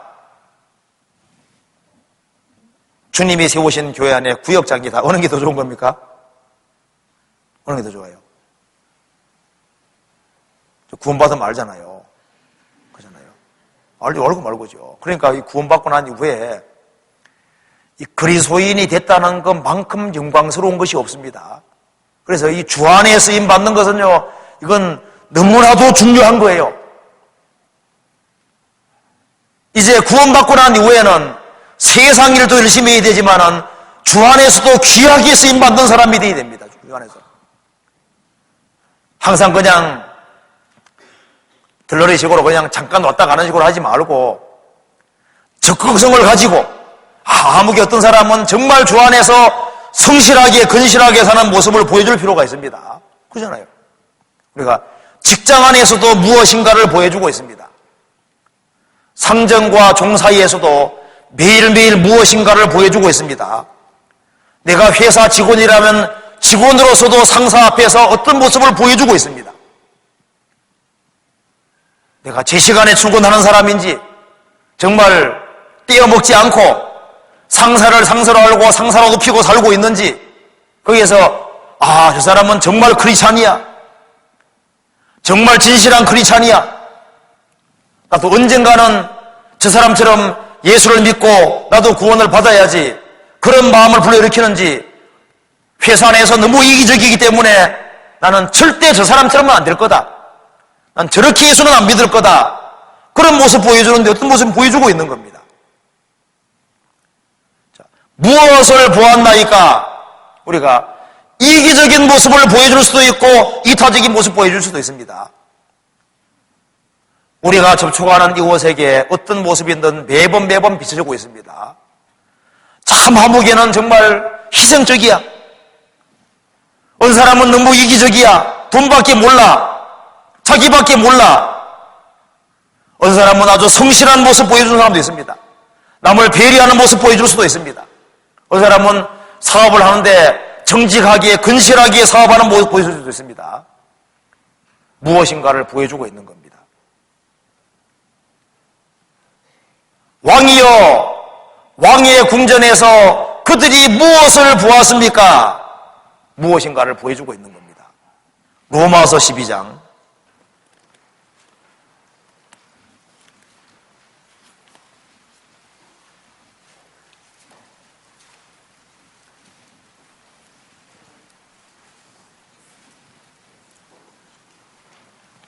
12장 10절입니다. 형제를 사랑하여 서로 우애하고 존경하기를 서로 먼저 하며 부지런하여 게으르지 말고 열심을 품고 주를 섬기라. 소망 중에 즐거워하며 혼란 중에 참으며 기도에 항상 힘쓰며 성도에 쓸 것을 공급하며 손 대접하기를 힘쓰라. 너희를 핍박하는 자를 축복하라. 축복하고 저주하지 말라. 즐거워하는 자들로 함께 즐거워하고 우는 자들로 함께 울라. 서로 마음을 같이 하며 높은 데 마음을 두지 말고 도리어 낮은 데 처하며 스스로 지있는 채 말라. 아무에게도 악으로 악을 갚지 말고 모든 사람 앞에서 선한 일을 도모하라. 할 수 있거든 너희로서는 모든 사람으로 더불어 평화하라. 내 사랑하는 자들아, 너희가 친히 원수를 갚지 말고 진노하심에 맡기라. 기록되었으되 원수 갚는 것이 네게 있으니 내가 갚으리라고 주께서 말씀하시니라. 내 원수가 줄이거든 먹이고 목마르거든 마시오라. 그리함으로 내가 숯불을 그 머리에 쌓아 놓으리라. 악이 이기지 말고 선으로 악을 이기라. 형제를 사랑하는 모습, 서로 우애하는 모습, 존경하기를 먼저 하는 모습, 부지런히 살면서 열심 품고 주를 섬기는 모습, 어려움이 있을지라도 소망 중에 즐거워하고 환난 중에 참으며 기도에 항상 힘쓰고 성도에 쓸 것을 공급하며 손님 대접하기를 힘쓰는 그런 모습을 보여주면 얼마나 좋겠습니까? 너희를 핍박하는 자를 축복하고 그리고 즐거워하는 자들로 같이 즐거워하고 슬픔을 당했을 때 같이 울어주고 서로 마음을 같이 하고 마음을 낮추고 내게 악을 행했다 할지라도 악으로 갚지 말고 선한 일을 도모하고 그리고 원수를 갚지 말고 원수가 줄이거든 먹이고 목마르거든 마시우고 내게 악을 행할 때 선으로 악을 이기고 그런 모습을 보여주면 얼마나 좋겠습니까? 우리가 선을 행하는 모습을 보이고 이웃을 위해서 희생하는 모습을 보이고 솔선수범하는 모습을 보이고 그렇게 한다면 그 모든 것이 전도의 발판이 되는 겁니다. 너희는 세상의 빛이라 세상의 소금이라. 소금은 녹아야 맛을 냅니다. 이기적인 사람, 개인사적인 사람, 자기 수단 방법대로 하는 사람을 통해서는 아무 역사가 없는 거예요. 이 교회를 통해서 사람들이 구원받아가는 이유가 무엇입니까? 여기에 자기를 녹이는 사람이 있는 겁니다. 정말 헌신하는 사람이 있고 희생하는 사람들이 있는 거예요. 우리는 이 세상을 위해서 지음받은 것이 아닙니다. 이 세상은 우리의 본향이 아닙니다. 마지막으로 한 군데 더 보시겠습니다. 베드로 전서 3장입니다.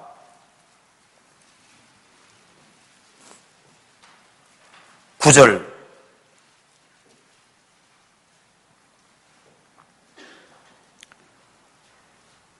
마지막으로 말하노니 너희가 다 마음을 같이하여 채우라며 형제를 사랑하며 불쌍히 여기며 겸손하며 악을 악으로 욕을 욕으로 갚지 말고 도리어 복을 빌라. 이를 위하여 너희가 부르심을 입었으니 이는 복을 유업으로 받게 하려 하심이니라. 그러므로 생명을 사랑하고 좋은 날 보기를 원하는 자는 혀를 금하여 악한 말을 거치며 입술로 괴유를 말하지 말고 악에서 떠나 선을 행하고 화평을 구하여 이를 쫓으라. 마지막으로 말하노니 너희가 다 마음을 같이하여 채우라며 형제를 몸소 불쌍히 여기고 내 몸처럼 불쌍히 여기라고 말입니다. 형제를 사랑하며 불쌍히 여기며. 세상에서 제일 불쌍한 사람이 사실 그리스도인들입니다.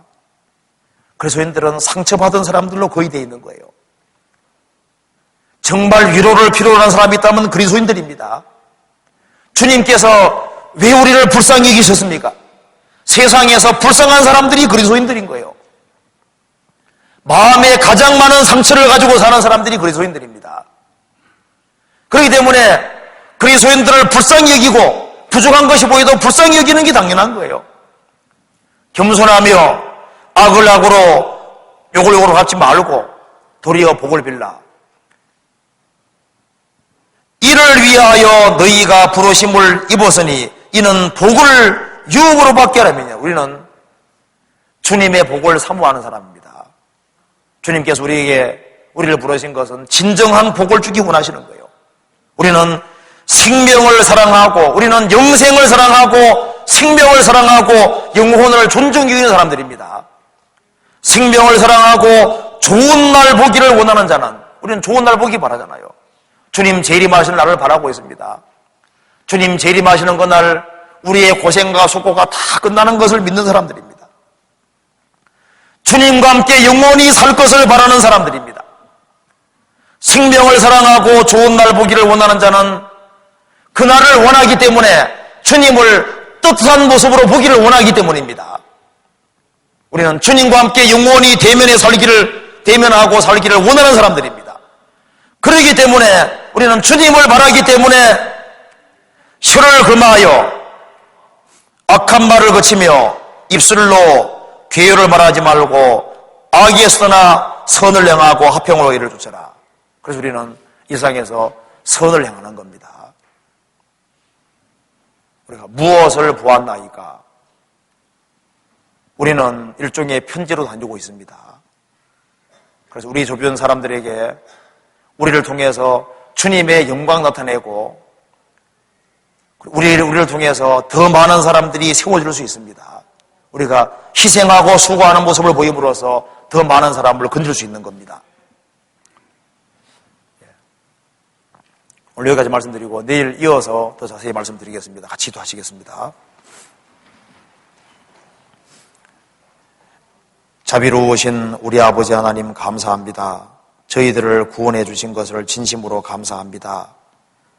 우리 나머지 모든 생애를 도와주셔서 우리를 통해서 주님께 영광 돌리는 삶을 살기를 진심으로 원합니다. 하지만 저희들은 하나님 말씀 앞에 비추어 볼 때 너무나도 부족한 것이 많이 있습니다. 주님께서 저희들에게 지혜를 주시고 총명을 주시고 능력을 주셔서 주님 저희들로 하여금 우리가 접촉하는 사람들에게 선을 행하고 주님의 빛을 나타낼 수 있도록 역사해 주옵소서. 내일 모든 시간도 도와주시기를 간절히 의지하오며 주 예수님 이름 받들어 기도하옵나이다. 아멘.